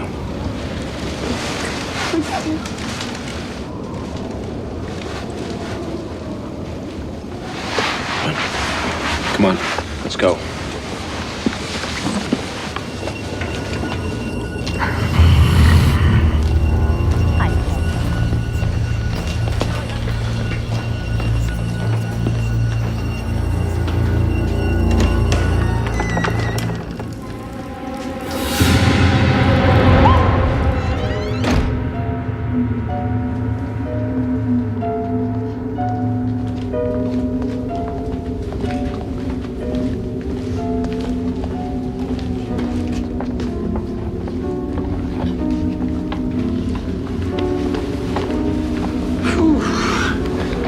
Really out. Very light sleeping pills. Any lighter, darker than sin, I'd buy him right over the counter. I think it's just shock. Whatever she's done or whatever's been done to her, she's away from it now. It's probably best.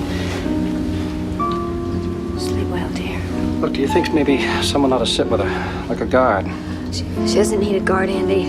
But she doesn't need a guard. What is all this? The Casper's heart is a place for a woman alone. She attracts too much attention, excites too much desire. We naturally wish to protect her from any embarrassment. Further embarrassment can very easily be avoided. She must not return. Andy! Oh. Honey, what's wrong? Cora! What's wrong? Let's get upstairs.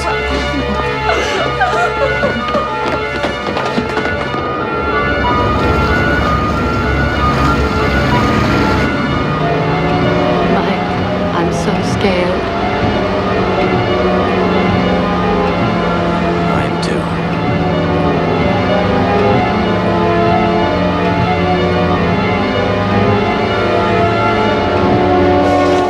I can't go in there.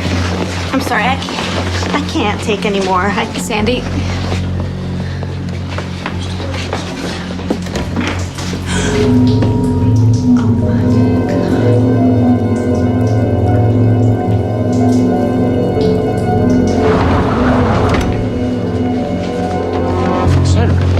Sandra, what is it? What? Hey, it's all right. It's okay. What's wrong?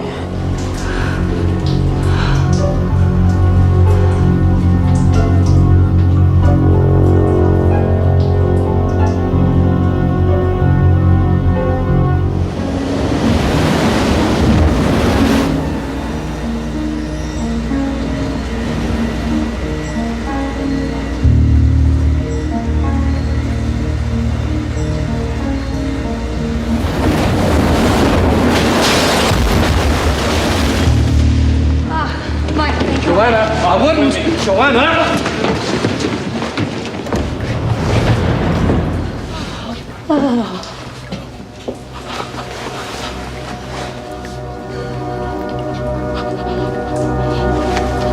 Come on, help me. Come on, Joanna.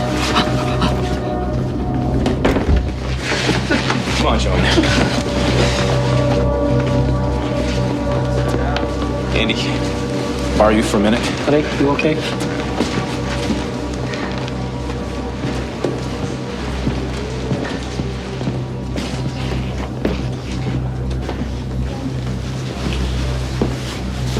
She's dead.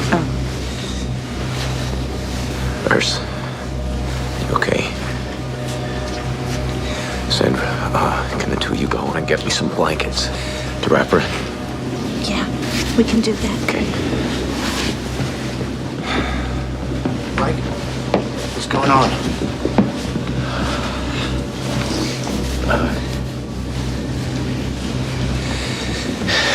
Billy Soames. You're sure he's dead? Yeah. Why? Old Mrs. Stanhope is dead too, in the ladies' room. Shh. How'd she die? Heart attack? Stroke? Suicide. Is Billy still out in the shed? Yeah. It seemed like the best place to put him. We covered him up. Andy, you and Sonny, go and cover up Mrs. Stanhope. Take her out, put her with Billy. Use the back door of the meeting hall. I don't want people seeing a corpse go through there if I can avoid it. What about Jonas, her boy? I seen him downstairs just getting ready to turn in. Well, let's hope he does. His wife can tell him about it in the morning. Upton Bell. Yes, sir. I want you to go downstairs, find 5 or 6 of the men that are still up. Guys who look like they could walk through half a mile of deep snow if it comes to that, without having a heart attack. Tell them to come up here. Don't tell them anything, except I want to talk to them, okay? Yes, sir. Mike.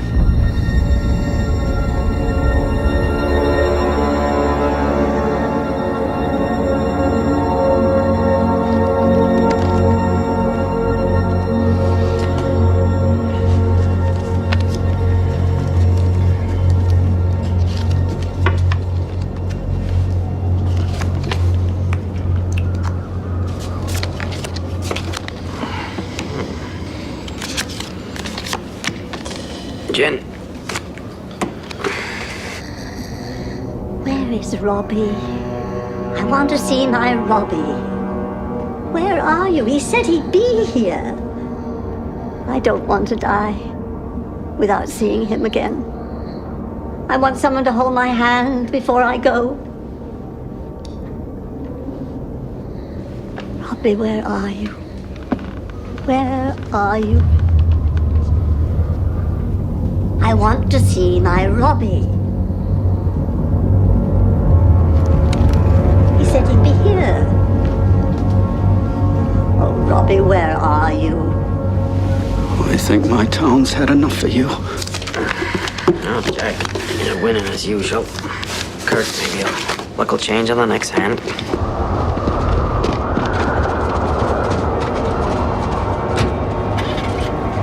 Mike? Is it that man? The one who picked up Ralphie at the market? It is, isn't it? Are you gonna be all right? Yeah.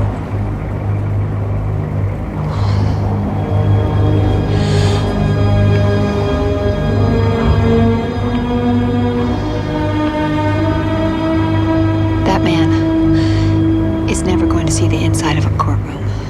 You know that. Maybe you should get rid of him. Make him have an accident.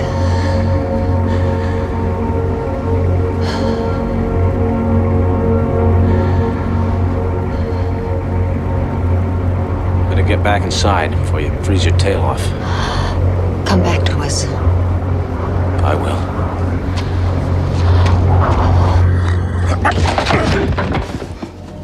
Hatch! Robbie's got a gun. Robbie? I think he's gonna shoot that guy. Get away from there. Put that down!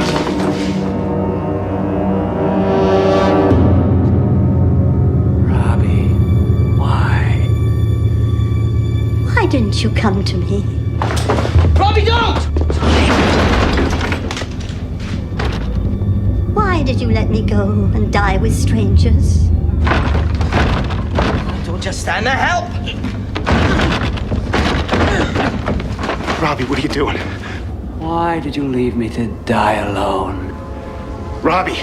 I waited for you, Robbie. I'm still waiting for you. Down in hell. I'm waiting for you. You stop. Or I'll shoot. With that? Robbie. I'll be waiting for you in hell, Robbie. And when you get there, I'm going to eat your eyes over and over. Because hell is repetition. Born in sin? Come on in.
What the hell is that?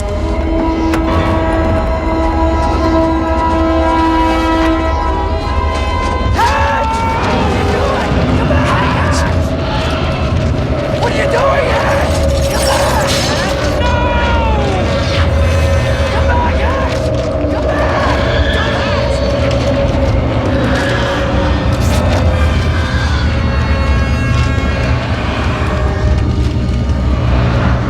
Give me what I want, and I'll go away. Tell them. Give me what I want, and I'll go away.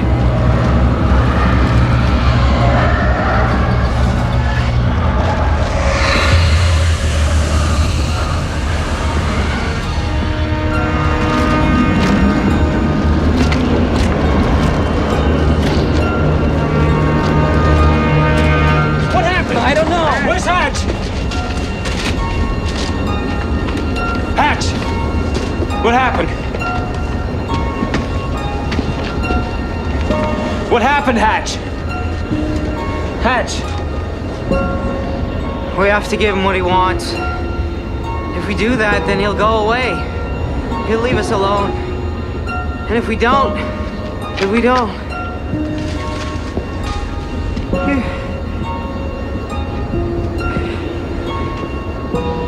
Where did he go? Out there. Into the storm.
How are we supposed to see anything in this?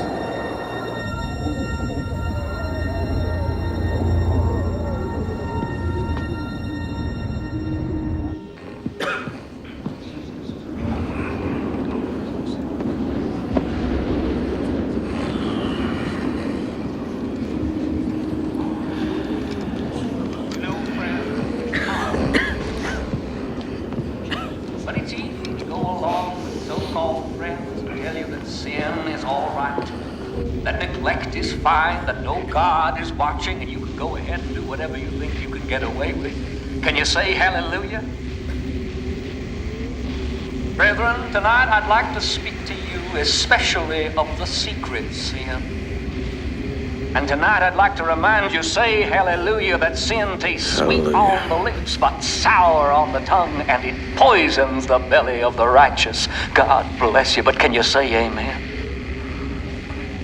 But the secret sin, the selfish heart that says, I need not share. I can keep it all for myself and no one will ever know. Think of that, brethren. It's easy to say, oh, I can keep that dirty little secret. It's nobody's business and it won't hurt me, and then try to ignore the canker of corruption that begins to grow around it. That soul sickness that begins growing around it. Be sure your sin will find you out, and that your secrets will be known. All secrets will be known. Can you say hallelujah? Oh, brethren, can you say amen? For I ask you to behold the sting of sin and the price of vice. I ask you to behold the just end of those who would bar the door to the wandering stranger who comes asking so little. The so-called storm of the century is history in New England now. They're digging out everywhere except here, on Little Tall Island. A little scrap of land off the coast of Maine and home to about 400 souls, according to the last census. About half the island's population sought shelter on the mainland when it became clear this storm was really going to hit, and hit hard. But nearly all the rest, 200 men, women, and young children, are gone. The exceptions are even more ominous and distressing. The United States Coast Guard has recovered 4 corpses so far. Two may be suicide, sources say, but the other two are almost certainly murder victims, bludgeoned to death by what was probably the same blunt object. Baffled police are asking themselves one question over and over. Where are the other residents of Little Tall Island? Where's Michael Anderson, who owned the island's market and served as Little Tall's constable? Where's 14-year-old Davy Hopewell, who was at home recovering from a bout of mononucleosis when the big one hit? Where's Robert Beals, the town manager? No one knows. There has only been one case like this before in all of American history. This is how the village of Roanoke, Virginia looked in 1587, when everyone disappeared. Every man, woman, and child. A single possible clue was found, a word carved on a tree, the word Croton. The name of a place, a misspelling, a word written in a language lost over the centuries. No one knows that either. Police continue to assure reporters that a solution will be found, but even they cannot deny one essential fact. Hope is dimming for the missing residents of Little Tall Island. Evidence suggests that most or all of the islanders spent the first and worst night of the storm here, in the basement of the Little Tall Island Town Hall. After that, no one knows. What really happened in Roanoke in 1587, and what happened here on Little Tall Island in 1989? We may never know, but I know one thing. Davy, you're too damned short to play basketball. Be sure your sin will find you out, and that your secrets will be known. All secrets will be known. Can you say hallelujah? Oh, brethren, can you say amen? For I ask you to behold the sting of sin and the price of vice. I ask you to behold the just end of those who would bar the door to the wandering stranger who comes asking so little.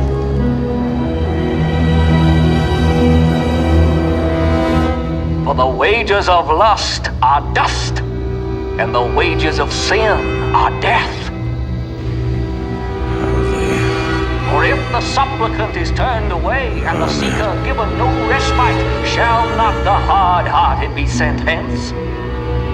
You must be branded as one of the ungrateful. I'm sorry, we both are, aren't we, Buster? Sorry we didn't give it to you, Mr. Linoge. Sorry we didn't give you what you wanted. You must pay.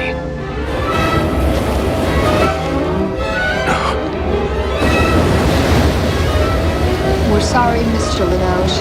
Help, Daddy! No. Molly. We should have given you what you wanted.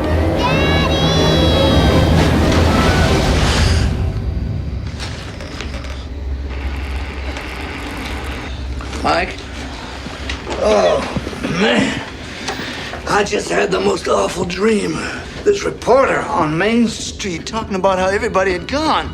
Like in this little village in Virginia a long time ago. Yeah. And no one knew where they went. And in the dream, no one knew where we went.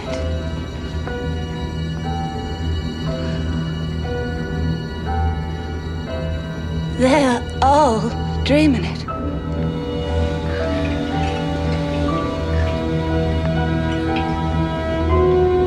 Do you understand? They're all dreaming what we dreamed. Where could 200 people disappear to?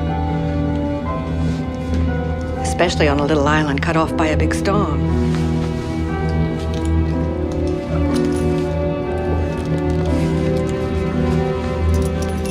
Into the ocean. What? Into the ocean. Mass suicide. If we don't give him what he wants. How could he? I don't know. But I believe that he can. What does he want, Mike? What could he possibly want? I'm sure we'll find out when he's ready.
Mike! Mike! I think the lighthouse is gonna go. Never seen a storm surge like that before in my life. Folks? Now, folks, if you go outside, stay close to the building. Remember, we've got whiteout conditions. Right behind you.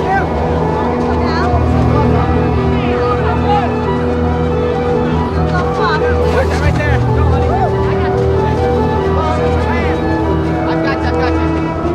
Come on, we'll go get your mom and have us a look. Mommy, can we please go out and see? Yeah, look, I want to go see too. Let's go get your snowsuit on. Tide's up. She's gonna take I can't really tell.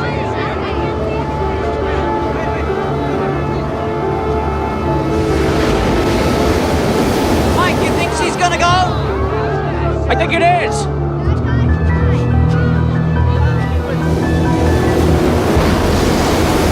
I can't see a thing. It's a damn whiteout.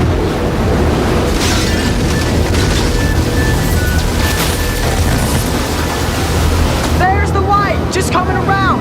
It's still there.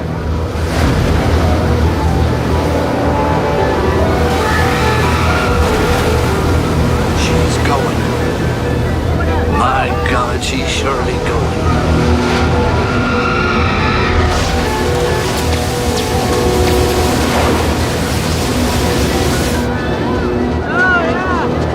Look, Buster, the lighthouse is falling down. There she goes.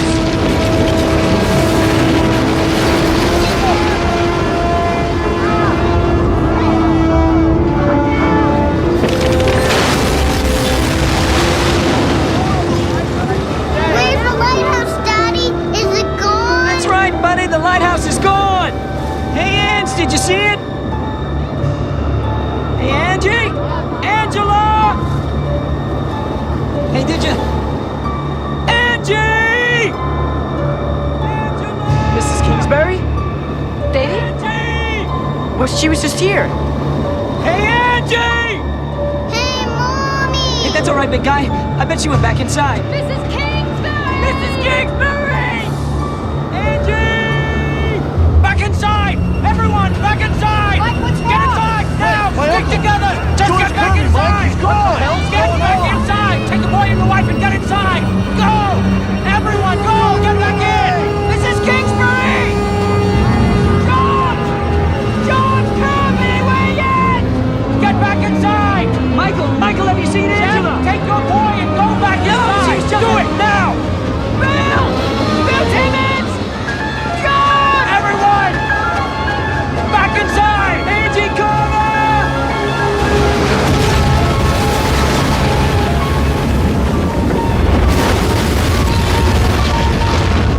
Daddy, we left Mommy outside. Come on, big guy. Mama's fine.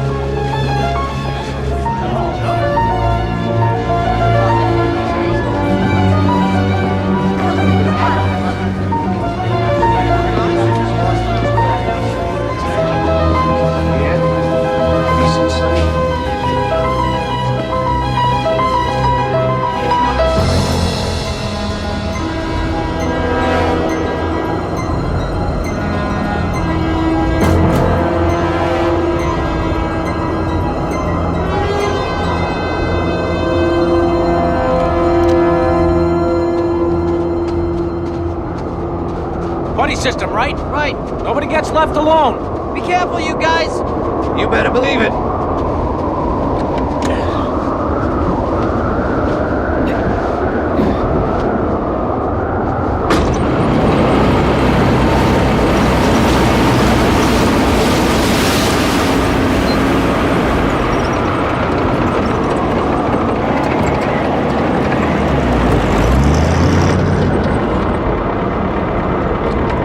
Just be a minute. Get back in and stay warm. I'll be fine. Buddy system, remember? Okay, come on.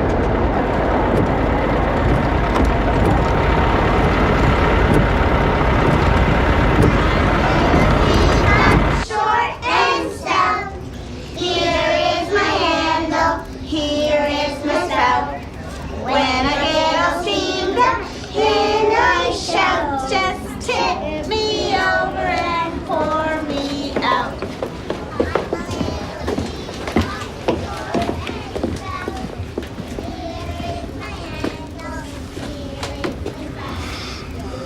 I hate that song. Why? I don't know, I just hate it. So how is Jack Carbon doing? Quieted down some. It's just a good thing the women got the kid out of there before he cracked. There ought to be a search party made up to look for Angela and them others. If Alton Hatcher won't lead it, you could. And if the search party doesn't come back, what then? What do? We send out another? We can't just sit here. Sure we can, and that's just what we're gonna do. We're gonna sit here, and we're gonna wait out this storm. Pardon me, Fed, I need a coffee. I was just thinking we ought to do something. Robbie!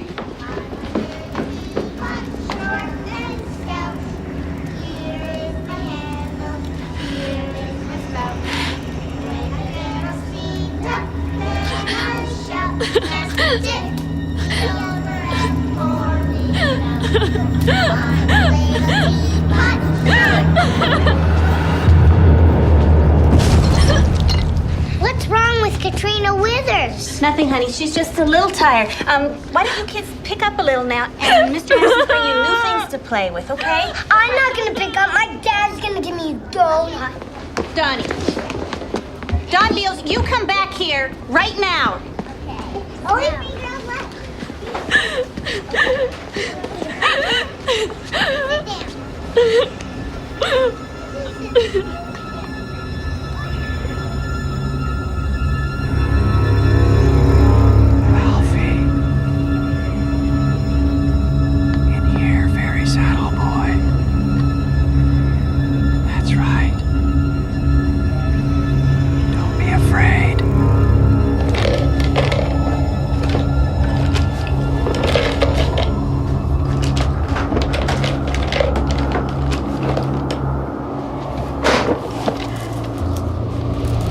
That's it? Yep, should do. Let's,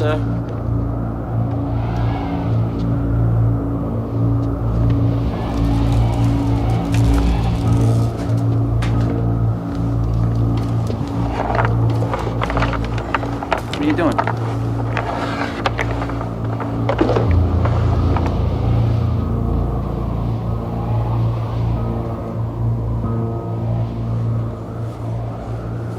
Jesus and the disciples in the country of the Gadarenes, Book of Mark.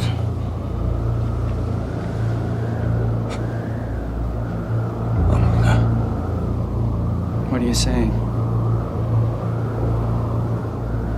They met a man with an unclean spirit. That's what the gospel says. A man with demons inside him. And he lived among the tombs. And no man could bind him, not even with chains. And Jesus cast out the demons into a herd of pigs that ran into the ocean and drowned themselves. But before Jesus cast the demons out, he asked their names. And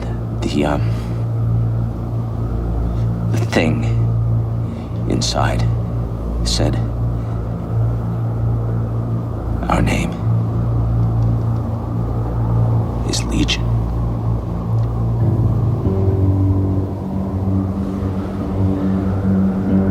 For we are many.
How long do you think?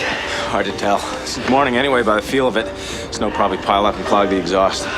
All right, Sonny, you and Henry on meat patrol. You grab the big cuts of beef plus the turkey and chicken. The best stuff's back in the freezer. Will it still be all right, you think? Are you kidding me?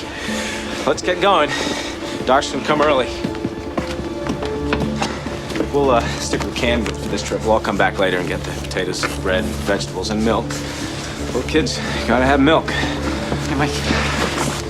You gonna tell him what the guy's name spells when we move the blocks around? What good would that do? I don't know. God, Mike, that gave me a chill. Me too, but for now, we're gonna keep that chill to ourselves. We got one more night to get through. Mike. Come on, canned goods. Let's load up.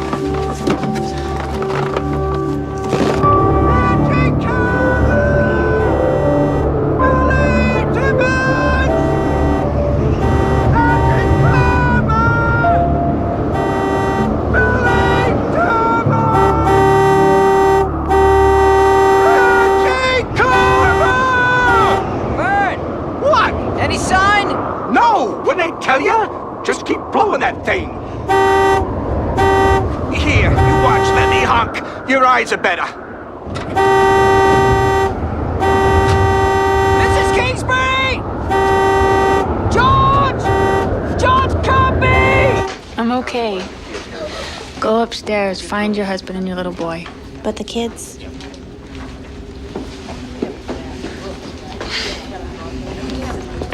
Who wants to play giant step? Where's my mommy? I'll just peek and see if she's upstairs, shall I? Or your daddy? Yes, please, Mrs. Beals. Where's Ralphie? I just saw him. Oh, he must have chased Donnie upstairs to get a donut, too. I'll send them both down. I don't know what I'm gonna do. I gotta find her, Molly. You know what it's like out there, Jack. I know she's out there, wandering around freezing to death in a whiteout 50 yards from the building. And if you go out there, you'll be lost too. They'll hear the horns, same as in a fog at sea. You know that. I'll go spell third. Hatch said if you go out there... Hatcher can't tell me what to do. It's my wife out there. Just don't go past the truck. Don't go wandering, Jack. Where's Ralphie? I don't know. Didn't he come upstairs with you? Yeah, he was picking up with the rest of them. Wait, what are you saying? Ralphie's not down there? He's not with the others? I didn't see. Cat's not... You were supposed to be watching him. I didn't see... You were supposed to be watching him! Don't you yell it, huh? One more trick. Sonny, you and Henry get the bread and rolls. Everything off the shelf, huh? You want to grab at least 100 pounds of potatoes? I'll get the milk. Come on, let's go. I want to get back as soon as we can.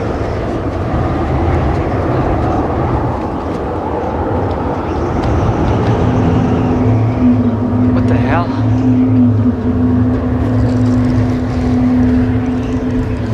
Oh my God, Mike. It's Jane Kingsbury.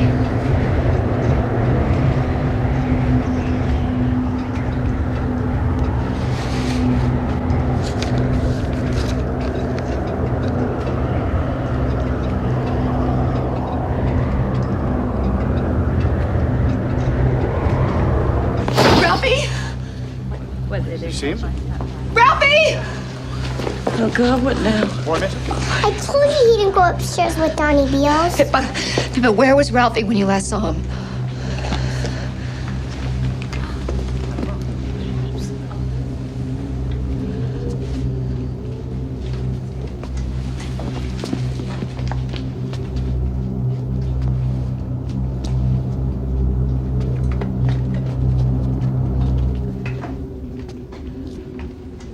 Ralphie? Mom, I'm in here.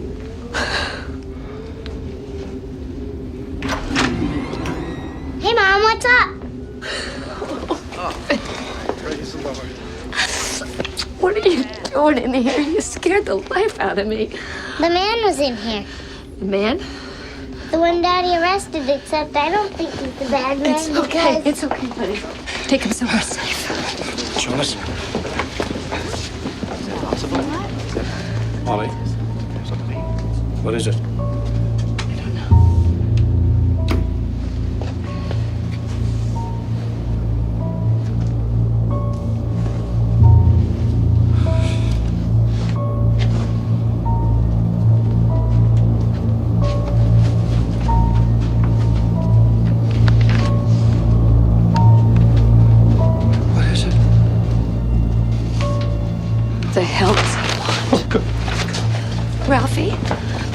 Ralphie, where did the man go? He must have disappeared when I turned my back.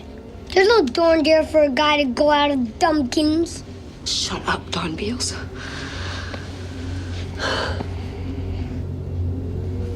What is this, Ralphie? It's a present. He gave me a present. That's why I don't think he's a bad man like on TV, because bad men don't give kids presents. Let Mommy see, okay? Don't. Molly, don't. It's all right, Mom. Don't be scared. You mean you know what's inside this? You've already looked? Sure, we even had a game, me and Mr. Linoge. He said that these are special, and that I should share them, because they're not only for me, they're for everyone on the island. I don't think I'd open that, Mrs. Anderson, given the dreams we all had last night, and the possible nature of this man.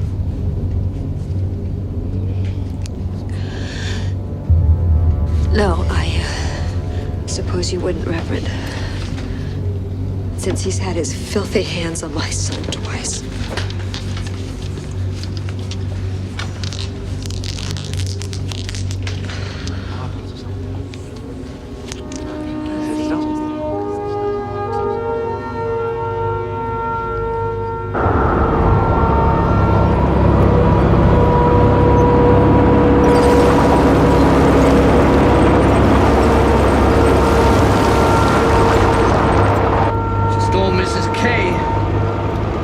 None of the others. Where do you suppose they are? George? Angie? Bill Timmons? How'd he get her down there? Where's the dummy? Anybody see the dummy in the store?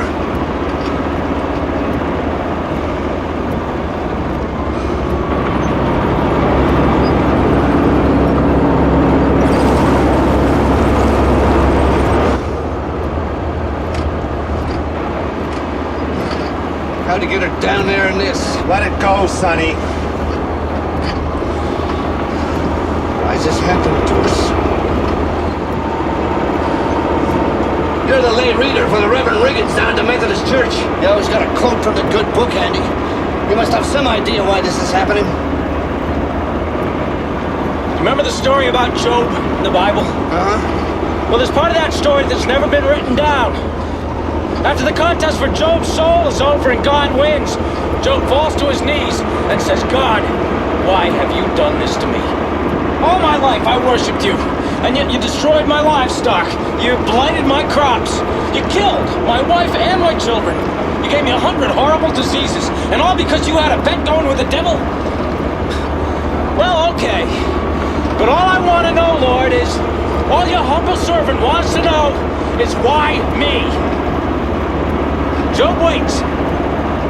And just when he's about convinced himself that God's not going to answer him, a thunderhead forms in the sky, lightning flashes, and a voice calls down. Job, I guess there's just something about you that pisses me off.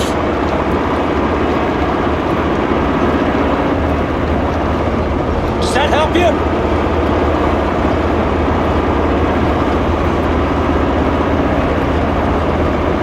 Me either.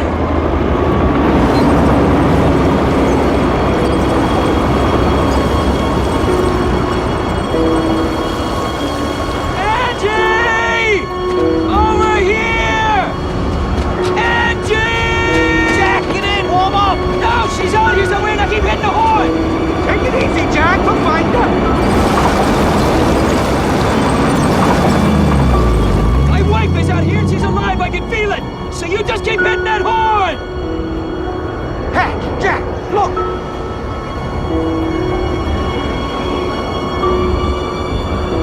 Angie! We've been worried about you. Buster's been worried sick. My God, Angie, what did he do to you? Where did he take you?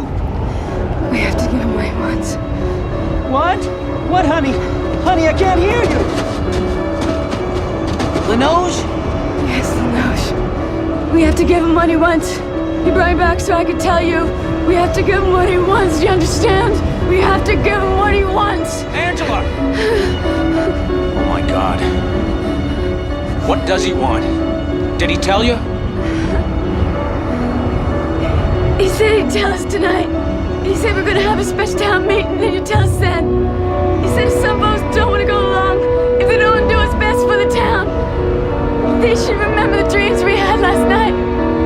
They should remember what happened in Roanoke. They should remember Croton. Whatever that is. Take me inside. I'm freezing. I want to see Buster. Yeah, sure. Hatch! Any sign of Bill Timmons? Or George Kirby? Nah, no Mrs. Kingsbury either. Jane Kingsbury's dead.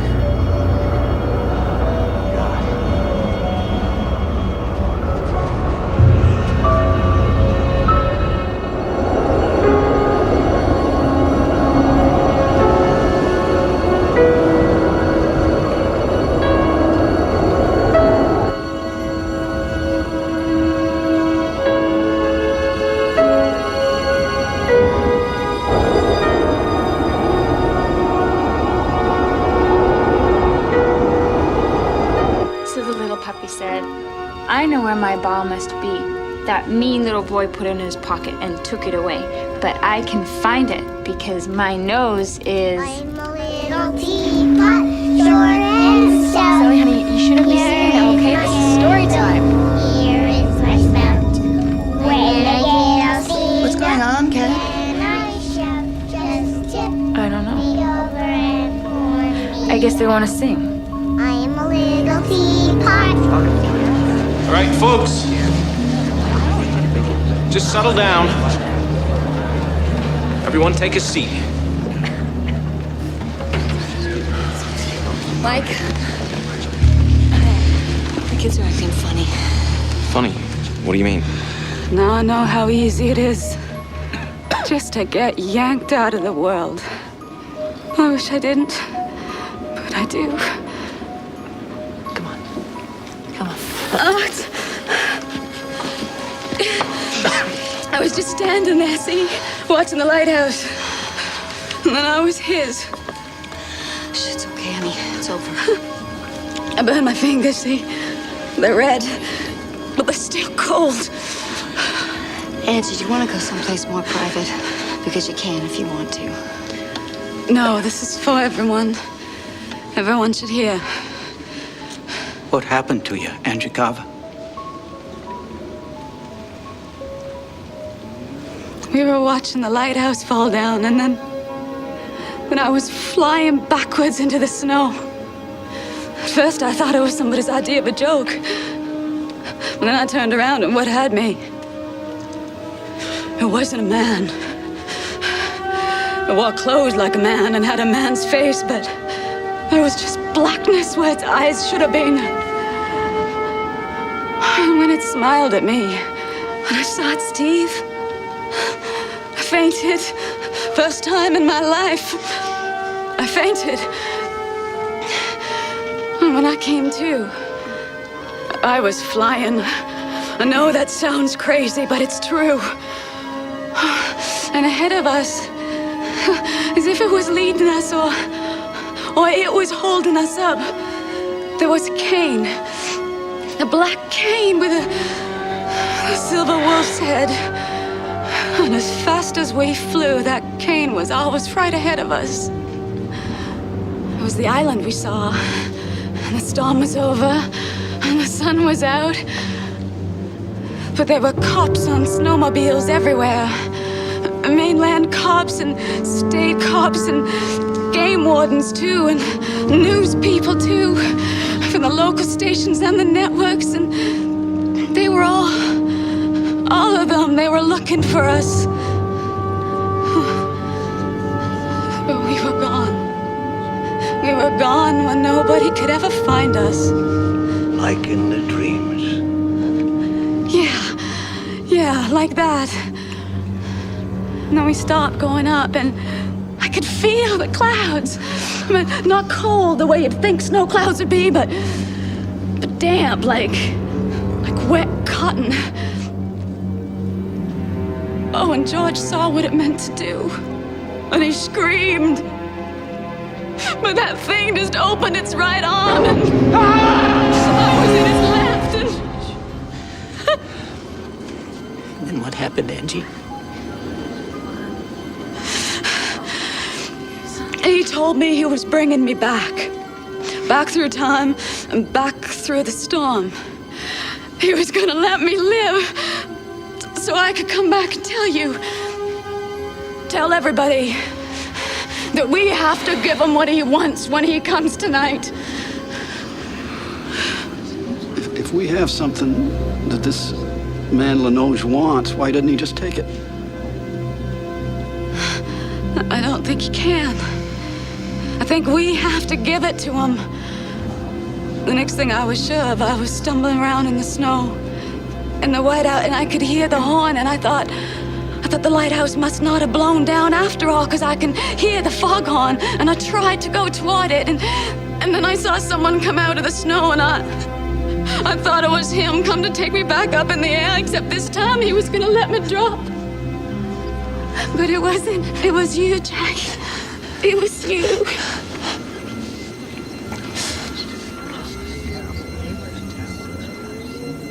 Why? Why us?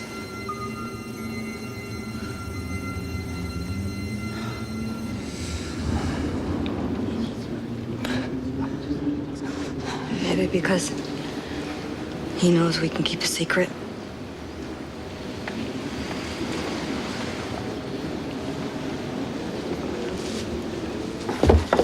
I brought these games. What? What's going on?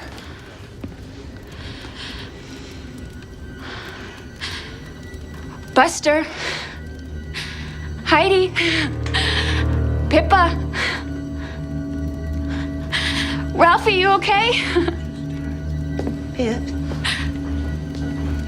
Pip? Pip? Pip, what's wrong, honey? Pip. Pip, what's wrong, honey? Honey.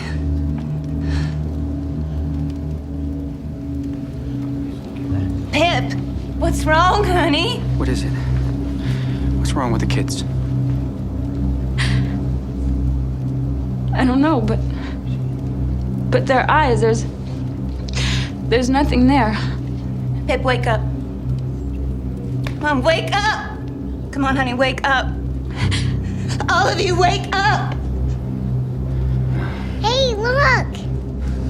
It's got a doggy head, a silver doggy head. How cool! A doggy! Yeah, look at the doggy head. What are they looking at? Go get Mike. Right now, go get Mike! A doggy head, yeah!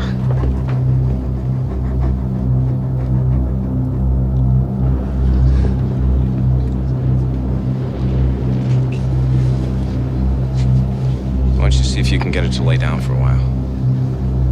That's a good idea. Mike! Mike, there's something wrong with the kids. Buster?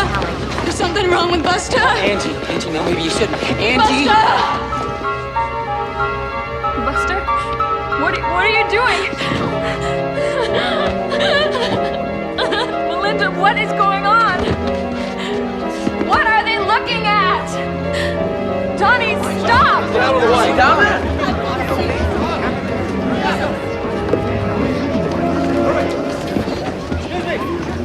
Let me go! What is this? Stop Pip, stop it! Stop it! No, Ralphie! Let me go! Let me go! No, Ralphie! Let me go! I want to see the doggy! Want to see the doggy! No! No! What's going on? Let me go, you bitch! Pippa.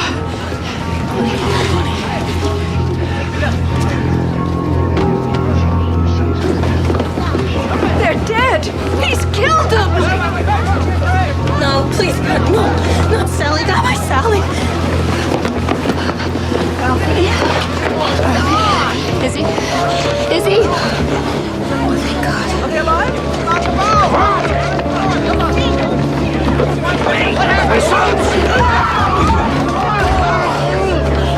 You're trampling him! Stop! You're killing him!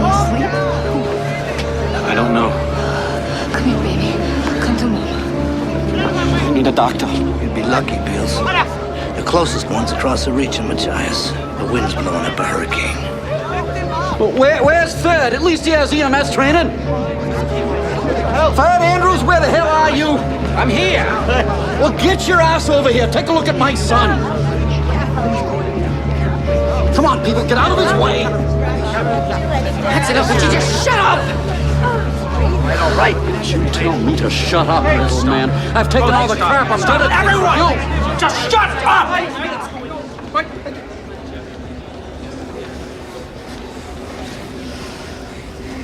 Robbie, I don't think Don's in any immediate danger. Or Pippa, or Ralphie, or any of them.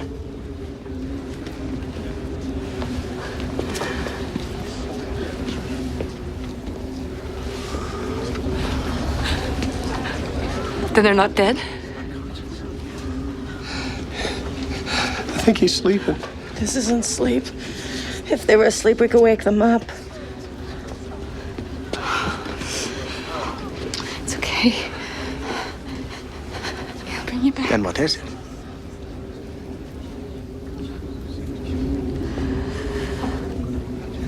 I don't know.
Are we gonna lose the generator, do you think? Yeah.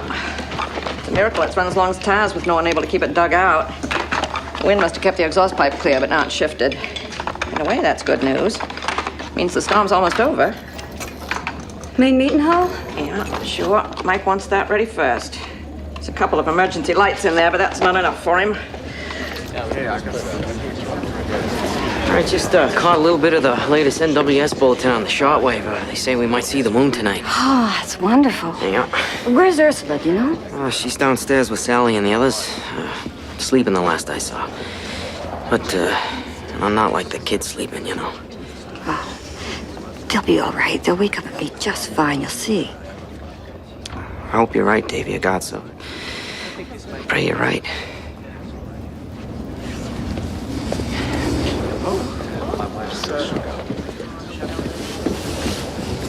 Can I help? Well, you can go down to the kitchen and get the rest of the candles if you want. I'm afraid we're gonna lose the generator.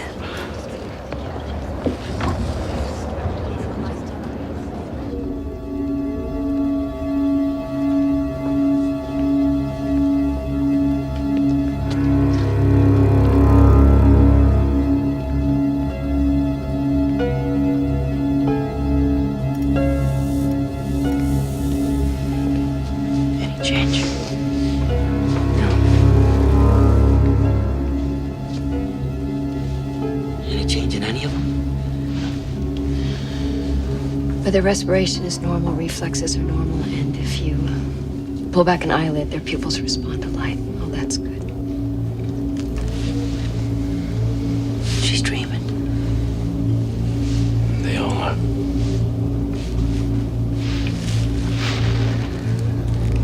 Where's Robbie, Sandra? Don't know.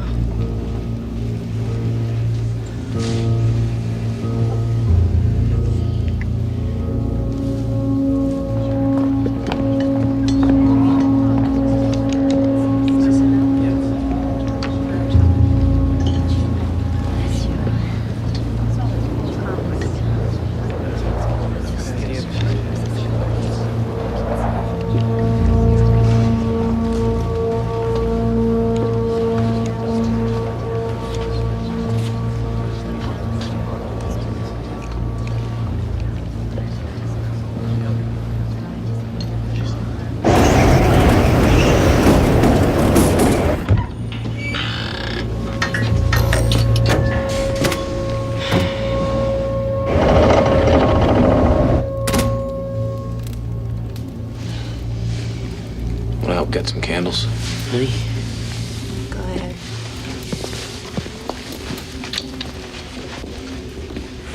Well, the radio says the storm will pretty much be over by midnight if Linoge intends to do something. I think we can pretty much count on that.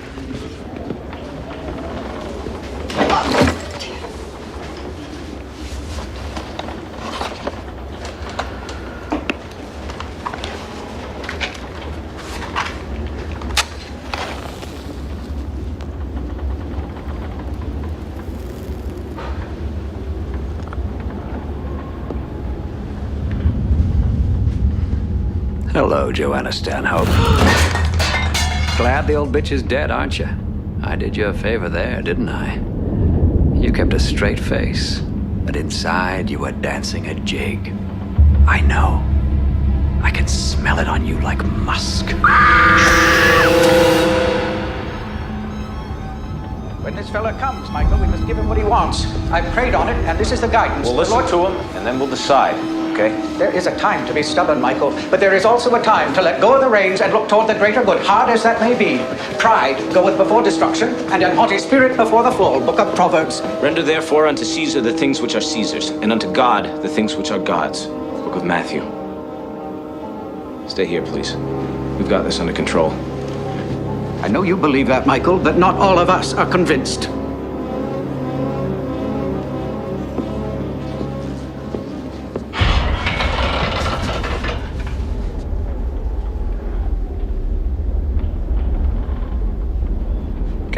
Come in, boys. Don't do that, Constable Anderson, unless you want to watch this woman burn her face off. Shall we watch it burn? No. Well, come in then. Having a little trouble with the local witch doctor, are you? Well, here's a little something you can file away for later, always assuming, of course, that there is a later. The Reverend Bobby Riggins has a couple of nieces over in Castine. 11 and 9 they are. Cute little blondes. He likes them a lot.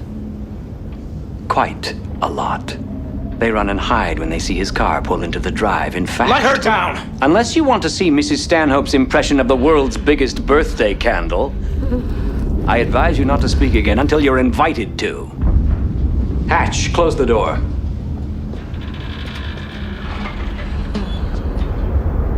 You don't like knowing, do you? Not your brand of it, no. Perhaps you don't believe me. I believe you. The thing of it is, you see only the bad.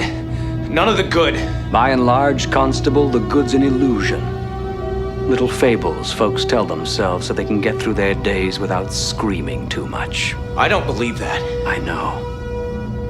A good boy to the last. But I think you'll find yourself on the short end this time. Your town is full of adulterers, pedophiles, thieves, gluttons, murderers, bullies, scoundrels, and covetous morons. And I know every last one of them. Born in lust, turn to dust. Born in sin, come on in. What do you want, Linoge? Everyone on those benches an hour from now. That will do for a start. We're going to have a little unscheduled town meeting. 9:00 p.m. prompt. After that, well, we'll see. See what? If I'm through with this town, or just beginning. 9:00, Constable. You, Hatch, her, Reverend Bobby, Town Manager Robbie.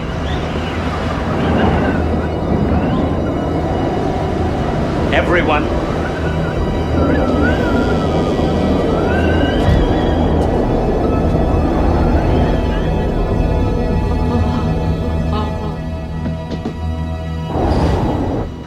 He's the devil!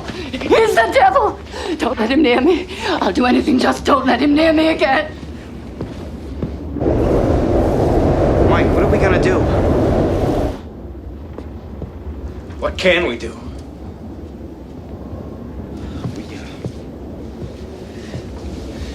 Listen to whatever else it is he wants. If there's another way, I don't see it. Come on, let's tell Robbie. What about the children? I'll watch them. I don't want to be where he is. Not ever again. Joe, no. He said everyone. That means you too. We'll, bring the kids up, cots and all. We'll put them in the back of the meeting hall. Yeah, that'll do.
Ladies and gentlemen,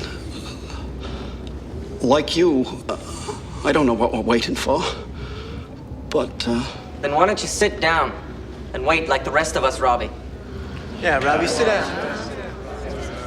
I just wanted to say, Johnny, that I'm sure that we can find our way through this situation if we stick together, like we've always stuck together on the island.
Davy Hopewell. Your day off from school would make quite an English composition, wouldn't it? Your father's a thief. Over the last 6 years or so, he's stolen more than $14,000 from that marine supply company he works for. He gambles with it. He loses. Dad? I don't know who you are, mister. You lie. You lie. Born in vice, say it twice, eh, Davy? At least twice.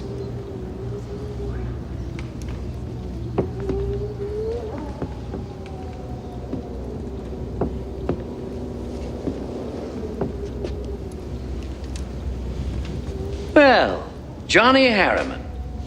The fellow who burned down the planing mill across the reach there in Machias. I never did that. Of course you did. 2 years ago, right after they fired you. And Kirk helped, didn't you? After all, what are friends for? 70 men lost their jobs, but you got your payback, and that's all that matters, isn't it? There, now you dope. Look at the trouble you got us into. Shut up.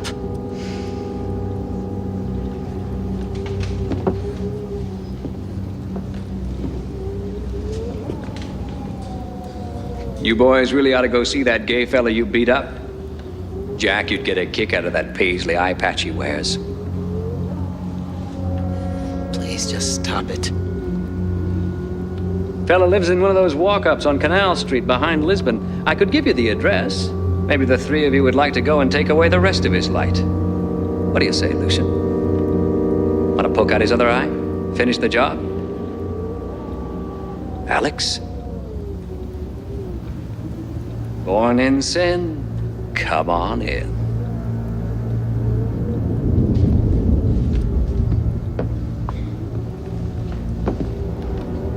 Robbie, why did I have to die among strangers? You still haven't explained this.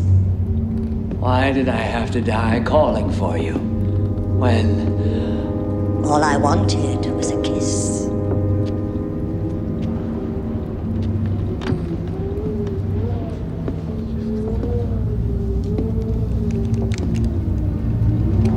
Put that down.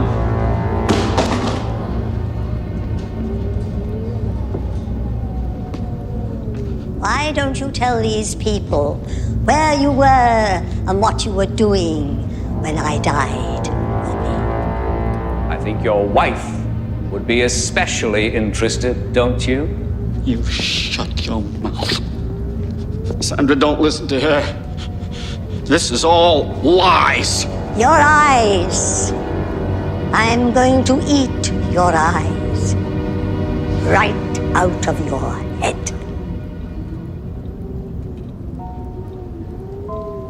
Not to worry, folks. He'll recuperate just fine, I'm sure. In the meantime, it's kind of nice to see him cowering quietly in a corner, wouldn't you say? Oh, come on now. Tell the truth. And shame the devil. So now we come to it, don't we? Let me lay things out for you. Why'd you come here? Why us? Maybe there's just something about us that pisses him off. I'm here because island folk know how to pull together for the common good when they need to. And island folk know how to keep a secret. That was true on Roanoke Island in 1587, and it's true on Little Tall in 1989. Tell us. Quit dancing around it. Tell us what you want. Your children are here with you, but they're not. It's the same for me, because part of me is with them. Look.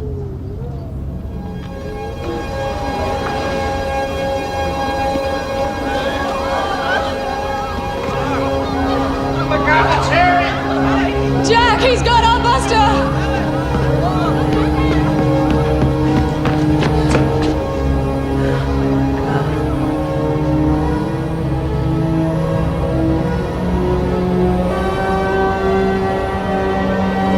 That's all of them.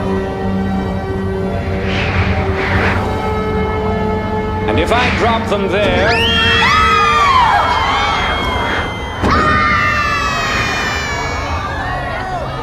they die here.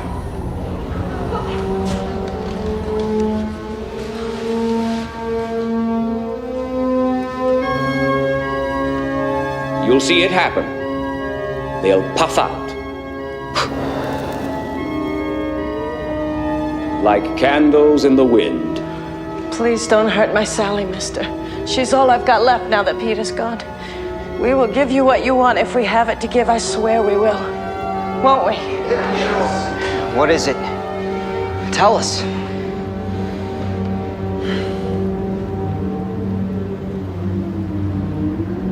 I've lived a long time. Thousands of years. But I'm not a god, nor am I one of the immortals.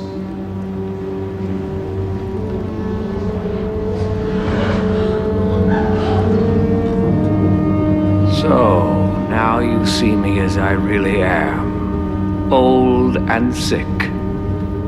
Dying, in fact. By the standards of your mayfly existence, I've long to live yet. I'll still be walking the earth when all but the freshest and greenest among you, Davy Hopewell, perhaps, or young Don Beals, have gone to your graves. But in terms of my own existence, time has grown short. You ask me what I want. No. I want someone to raise and teach. Someone to whom I can pass on all that I've learned and all that I know. Someone who will carry on my work when I can no longer do it myself. I want a child. One of the 8 sleeping back there.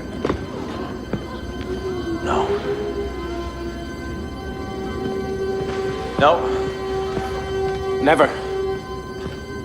It doesn't matter which one, all are just as likely in my eyes.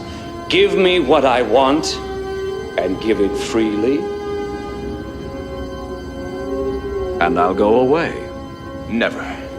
We will never give you one of our children. Never! Get him! Let go of me! For God's sake, stop him! Grab him unless you wish me to drop the children, and I will, I promise you I will. My dog! Damn it, let go of me! Mike, you gotta listen to him. No, we don't.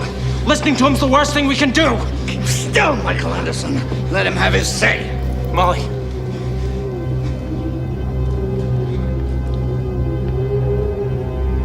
Molly? I don't think we have a choice, Mike. We have to listen. In a matter such as this, I cannot take, but I can punish. I assure you, I can punish. Give me one of the babies sleeping yonder to raise as my own, and I'll leave you in peace. He or she will see much and live long, long after the others sleeping there are gone. Give me what I want, and I'll go away. Refuse me, and the dreams you shared last night will come true. The children will fall from the sky, and the rest of you will walk into the ocean 2 by 2. And when this storm ends, they will find this island as they found Roanoke Island, empty, deserted. I'll give you half an hour. Discuss it, and then choose.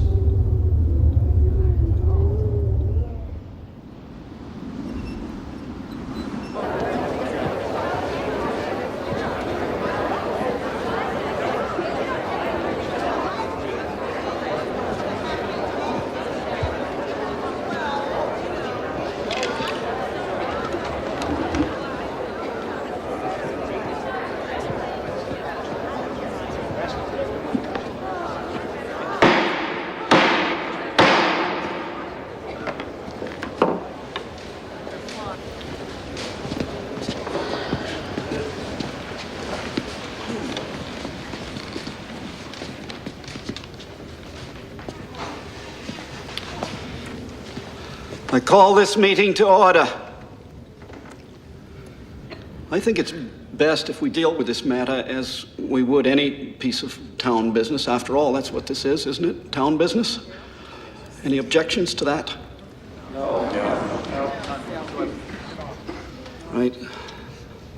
The item on the floor is whether or not to give to this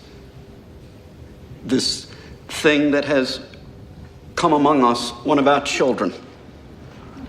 He says that if we give him what he wants, he'll go away, and he'll kill us all, including the children, if we don't. Have I stated that fairly? All right. How say you then, Little Tall? Will you speak to this?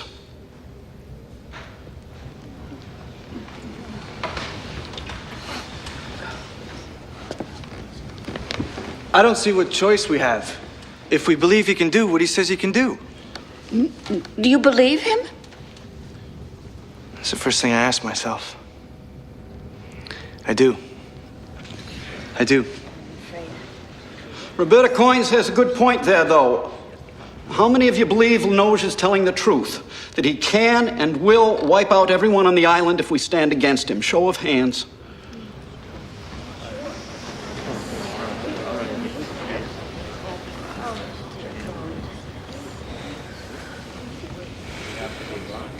Mike, it's not a question of what we're going to do. Not yet. It's just a question I of know whether what or the not question is. And once we start down that road, every step of the way gets easier. I know that too. All right. I guess we believe him. That's one issue out of the way. Now, if there is any discussion of the main question. I have something I'd like to say. That's fine. You're a taxpayer, sure enough. Have on.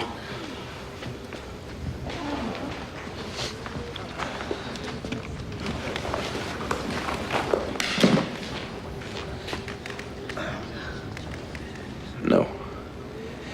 He's not a man. I didn't vote, but I agree with that just the same. I am your constable. The man you elected to enforce your laws, and I saw what he did to Martha Clarendon, what he did to Peter Godso, and I've seen what he's done to our children. So I understand, as well as any of you, better than some maybe, the reality of what he's threatening. But folks, we don't give our kids away to thugs. Do you understand that? We don't give away our children. So what's the choice then? What do we do, Mike? What can we do? We stand against him. Side by side, we use our will. We tell him no. In one voice. We do what it says over the door we use to come into this place. We trust in God and in each other. And then, maybe he goes away. The way storms always do when they've blown themselves out. Render therefore unto Caesar the things that are Caesar's. Book of Matthew. You said that to me yourself, Michael, not an hour ago. Get thee behind me, Satan, for thou savorest not the things that be of God. Book of Mark.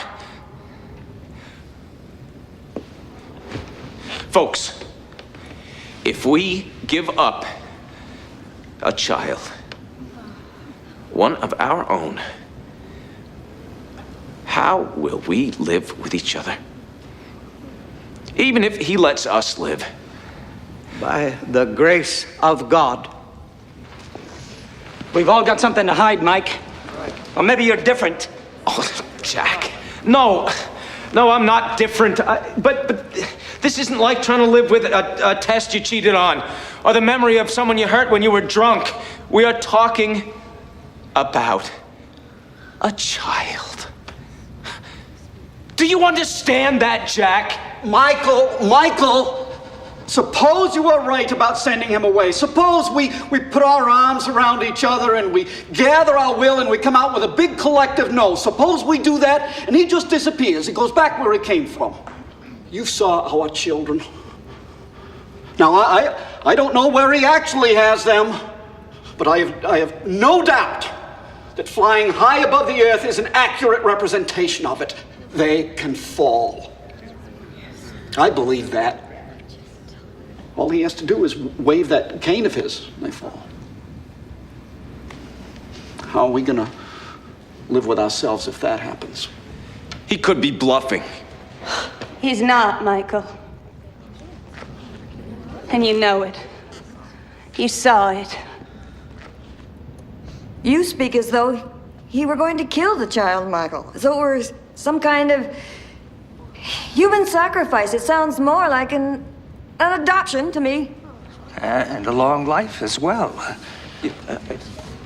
If you believe him, that is. After seeing him, I guess I do. I just don't believe this. I don't believe this. Linoge killed Martha Clarendon with his cane. He knocked the eyes right out of her head. And we are debating whether or not to give this monster a child. We might as well give away our souls. You want to know the worst thing I can think of, Michael? Suppose you're half right. Suppose we live and they die. How are we going to look at each other? How are we going to live with each other then? And how would we ever live with you? He said half an hour, people. We have 10 minutes left. We can't do this. Don't you understand that? We cannot do this. Don't you see? We cannot allow... I think we've heard your side of the story, Mike. Take a seat, why don't you? Sonny! Mike? Maybe you should do what he say. All right.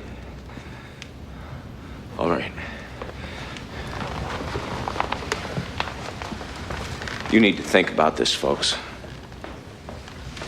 You need to think about this very carefully.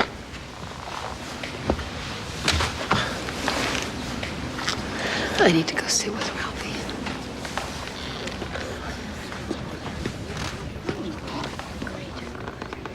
What do you say, folks? What's your pleasure? God help us, let's give him what he wants. Let's give him what he wants and send him on his way. Even if it's Sally, better she live with a bad man than die. My God, Michael Anderson, where's your heart? They're children. We can't let him kill all 8 children. Anyone else?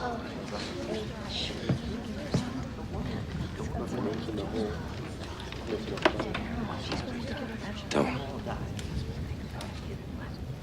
Please. Please. Ursula. Please. Jack.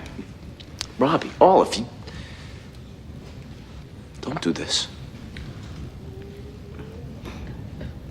Don't do this. Don't give in to this.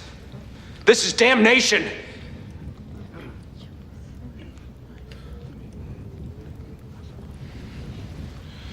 All right, then let's restrict the vote. Let the parents vote, and the parents only. They're all residents. No, that's not fair.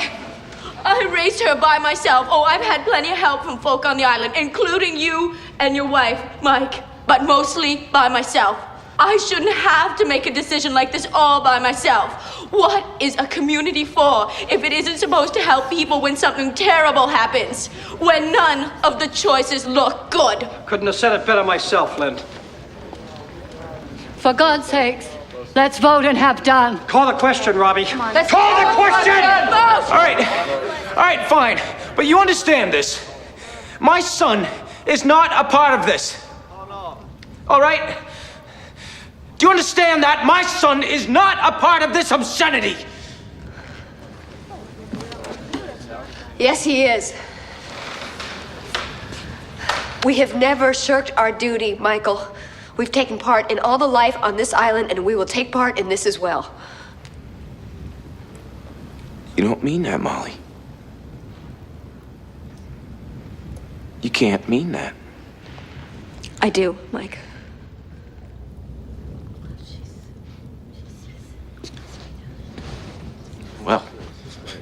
Well, screw this. Screw all of you. I am taking my son and leaving. You can't leave. We're in this Damn it, together. let go of me. Mike, stop it. Mike, just grab him. Stop it, you're hurting him. That's enough. Michael, calm down. Calm down. Michael.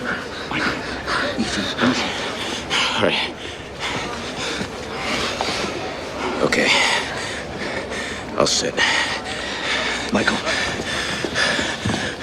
Mike, are you... Get away from me.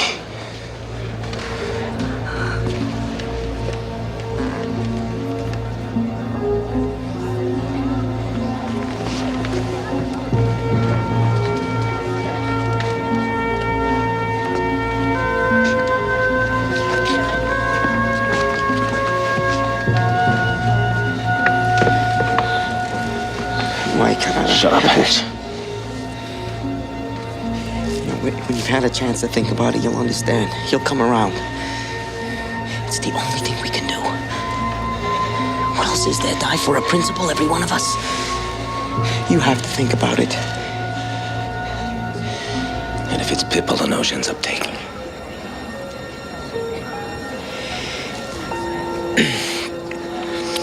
Well, then I'll tell myself that she died as an infant. That it was crib death, something we couldn't help but foresee.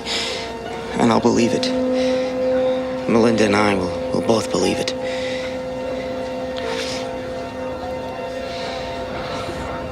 Oyez, oyez, oyez. The question has been called. Do we or do we not give Mr. Linoge what he wants, pursuant to his promise to leave us in peace? How say you, little tall?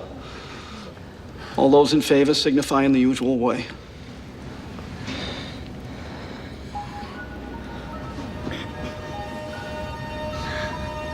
I'm Harry's father. But I vote yes. I'm his mother, and so do I. I vote yes. Carl and I vote yes. Yes. We have no choice. No choice. I vote yes. It's the only way. Got to.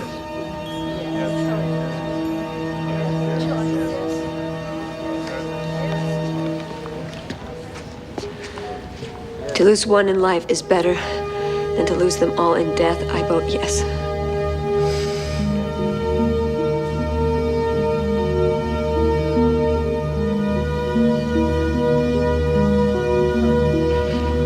Those opposed?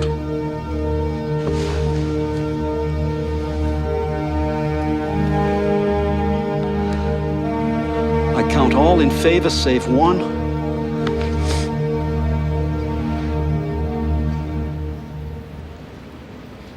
The motion is carried.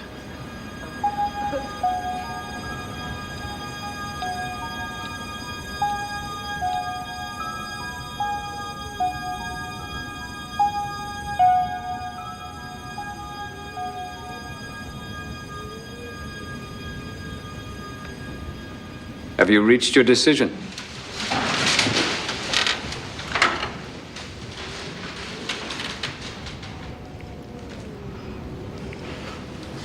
We have. We voted in favor. Excellent. You've made the right choice.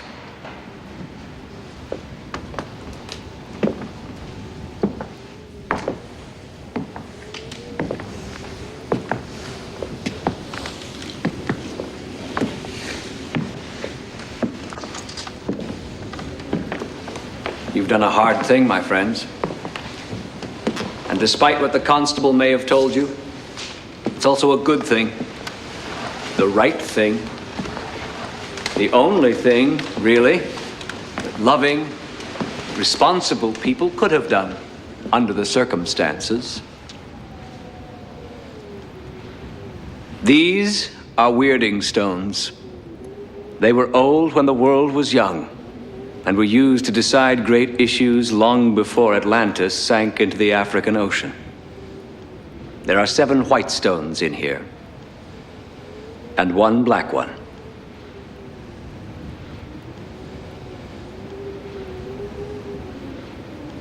You're eager for me to be gone, I know. And I don't blame you. Will one parent of each child come forward, please? Let's finish this.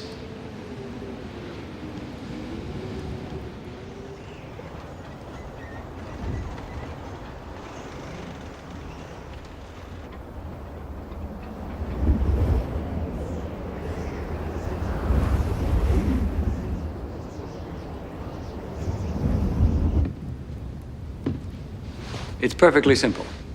You each draw a stone from the bag. Do not reveal your stone until all have been chosen. The child whose parent draws the black stone comes with me. To live long, see far, and know much. Mrs. Robichaud. Jill, will you start us off? Go on, honey. Do it.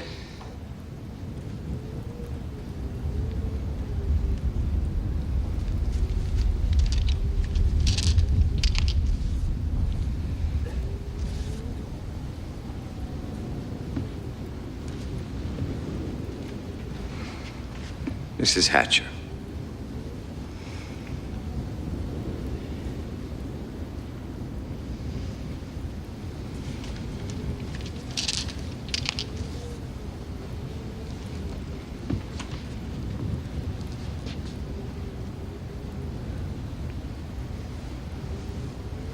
I can't. Robbie, you. Go ahead. Draw.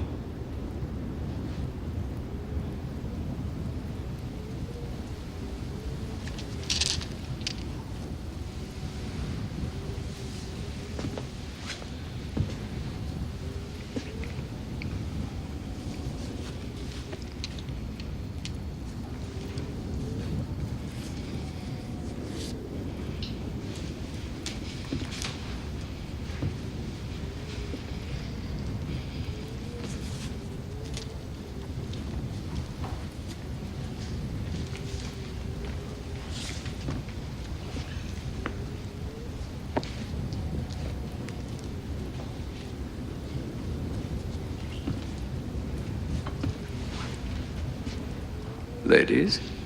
You go first, Molly. No, you. Please.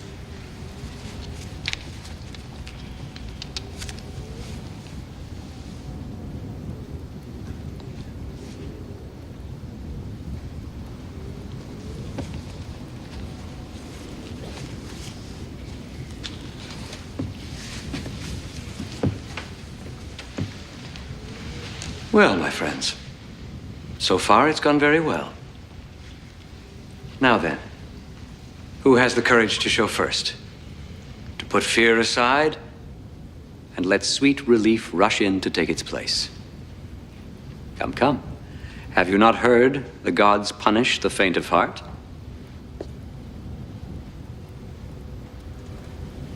Buster, I love you.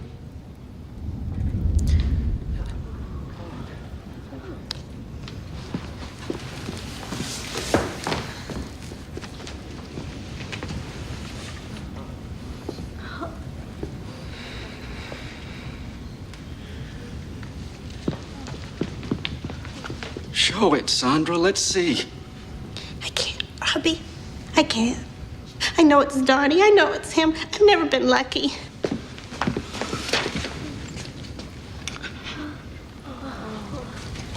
Wait.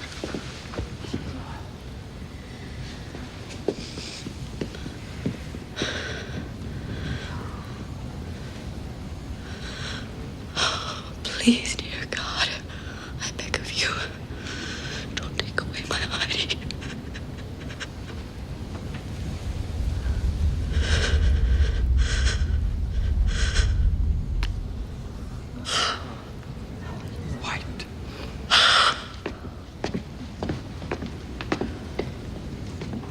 Mrs. Robichaud. Jill. I can't. I thought I could go through with it, but I can't. I'm sorry.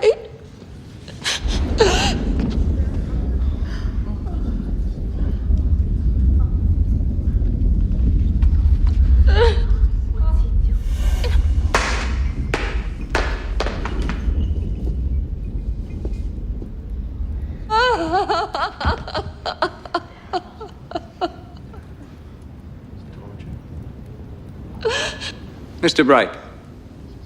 Henry. Would you favor us?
Dad, Mom is coming, sweetheart. Mom is coming, sweetheart. Mike. No. This can't be. You can't have my son. I feel your grief keenly, Molly. But you agreed to the terms. I'm sorry. No, you fixed it. You fixed it somehow. I assure you that's not so. The game was, as you'd say, straight. And since I believe that long drawn-out farewells only add to the pain... No, you can't do that!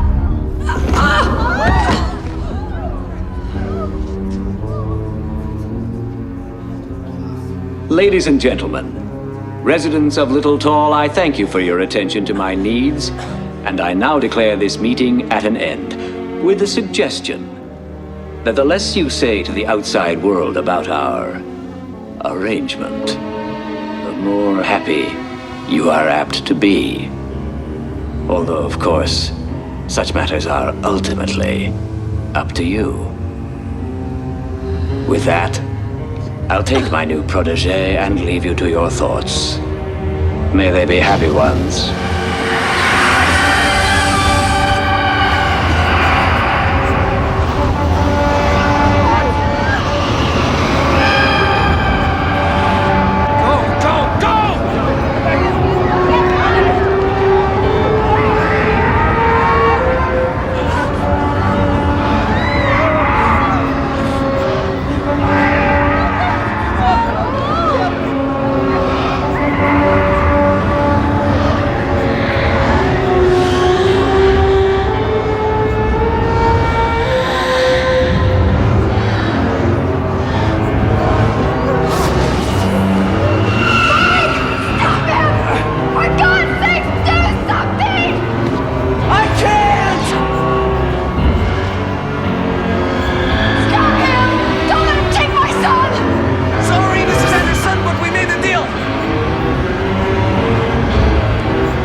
Yourselves. He'll never belong to you!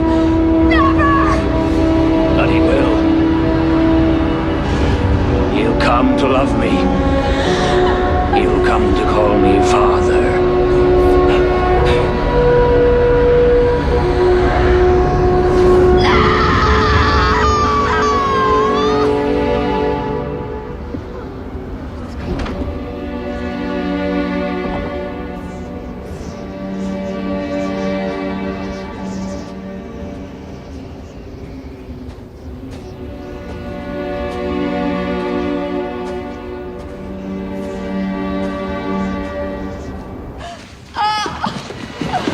I don't think you should touch me.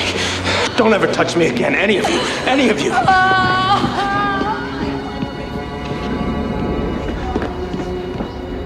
Ralphie! Ralphie! Please. Bring it back. I'll do anything. Anything you want. Bring it back. Please, bring it back! Ralphie!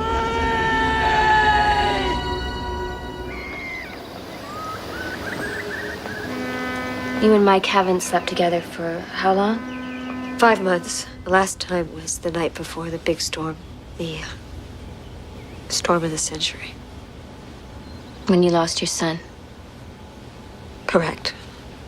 When I lost my son. And Mike blames you for that loss. I think he's going to leave me. You're very afraid of that, aren't you? I think he's running out of ways to stay. Do you understand what I mean by that? Molly, tell me again what happened to Ralphie. Why we've been through this. I mean, what good would it do? He's gone. I mean, what good can that do?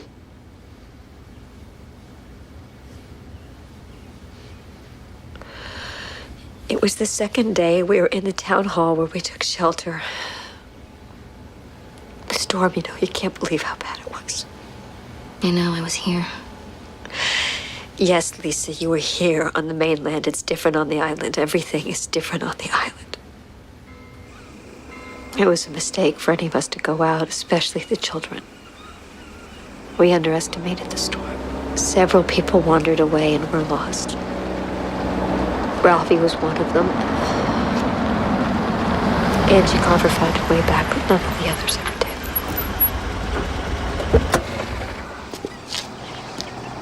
did. Mike?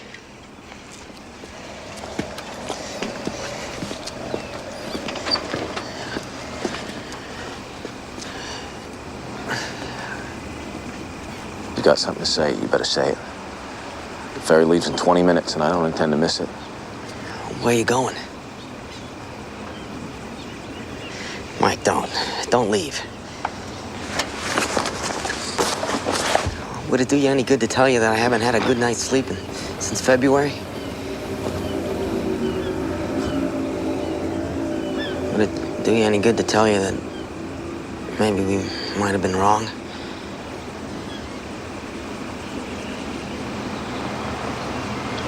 I've got to go, Hatch. Robbie says to tell you that the constable job's yours again whenever you want it. All you have to do is ask. No, I'm done here. I've tried till I can't try anymore. Molly needs you. Have you seen the way she is now? Have you even looked? You look for me, okay?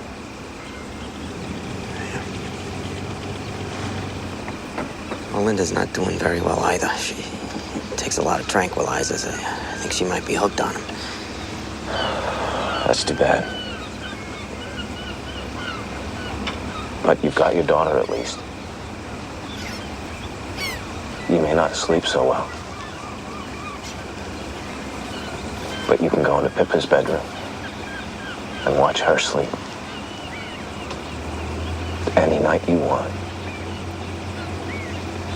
Can't you?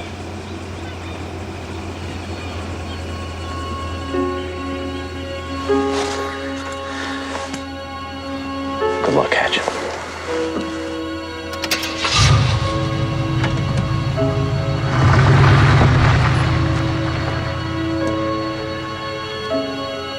He wandered into the whiteout. Maybe he was with Bill Timmons, the gas station man. I'd like to think so, that he wasn't alone at the end. They must have lost their bearings completely and gone into the sea. They were the two who were never found. There's a great deal of this story you haven't told me, isn't there? Until you do, until you tell someone, it will just keep festering.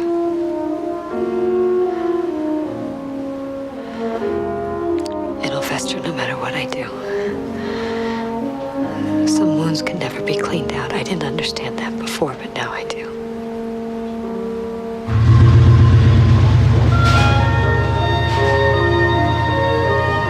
Molly, why does your husband hate you so? What really happened to Ralphie? He wandered away. People do, you know, they get lost. That's what happened to Ralphie. He was lost in the whiteout. He was lost in the storm.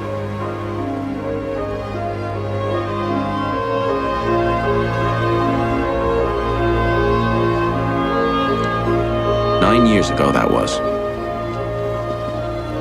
I just gassed up my car and left on the ferry. I've never been back.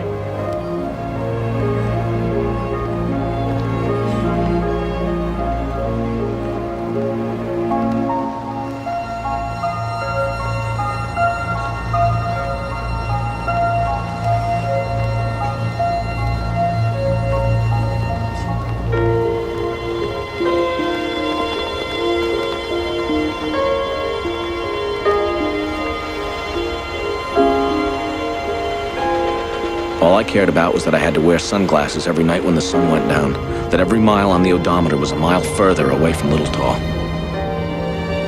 Ma got the bank accounts, the insurance, the store, the house, and a little piece of land we had in Vanceboro.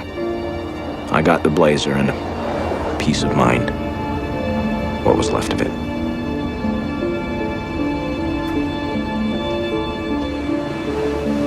I wound up here, back on the water again. Ironic, I guess, huh? But it's different, somehow, the Pacific. It doesn't have the hard glow when the days start to run down towards winter. And it doesn't have the same memories.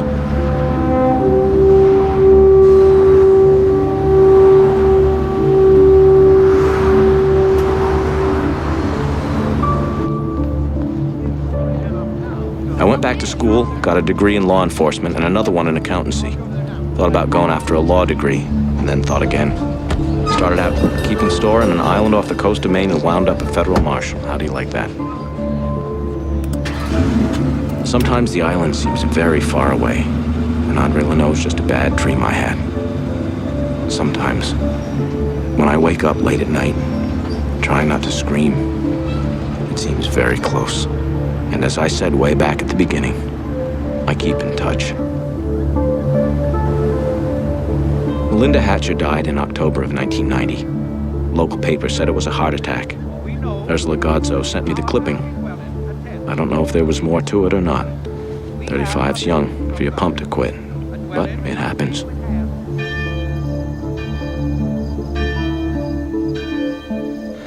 Molly and Hatch married in May of 1993. Ursula sent me that clipping, too. From what I hear, they've been good for each other. I'm glad.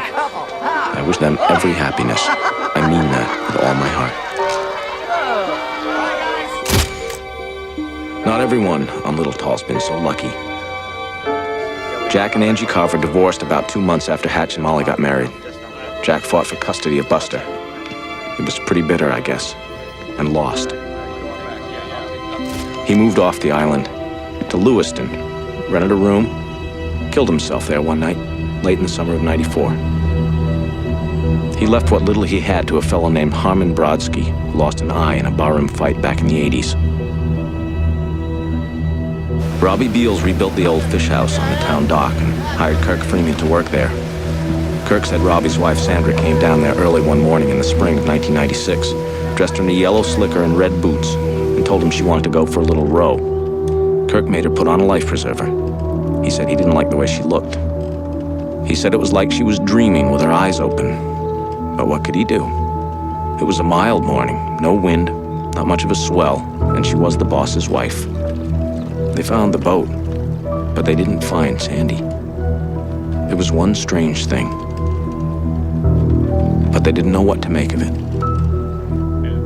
There were people on the island who maybe could have helped them a little there. But island folks can keep a secret. We kept our share back in 1989, and the people who live there can keep them still. This is a cash and carry world. Pay as you go. Sometimes you only have to pay little. Mostly, it's a lot. Once in a while, it's all you have.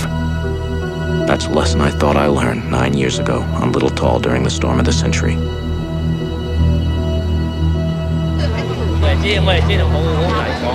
But I was wrong. I only started learning during the big blow. I finished just last week.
I could have written Molly and told her. I thought about it. I even prayed about it. When every choice hurts, how do you tell which one's the right one? In the end, I kept silent. Sometimes, mostly late at night when I can't sleep.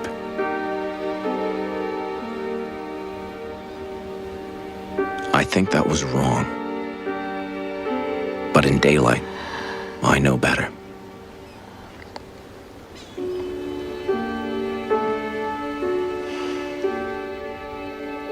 In daylight, I know better.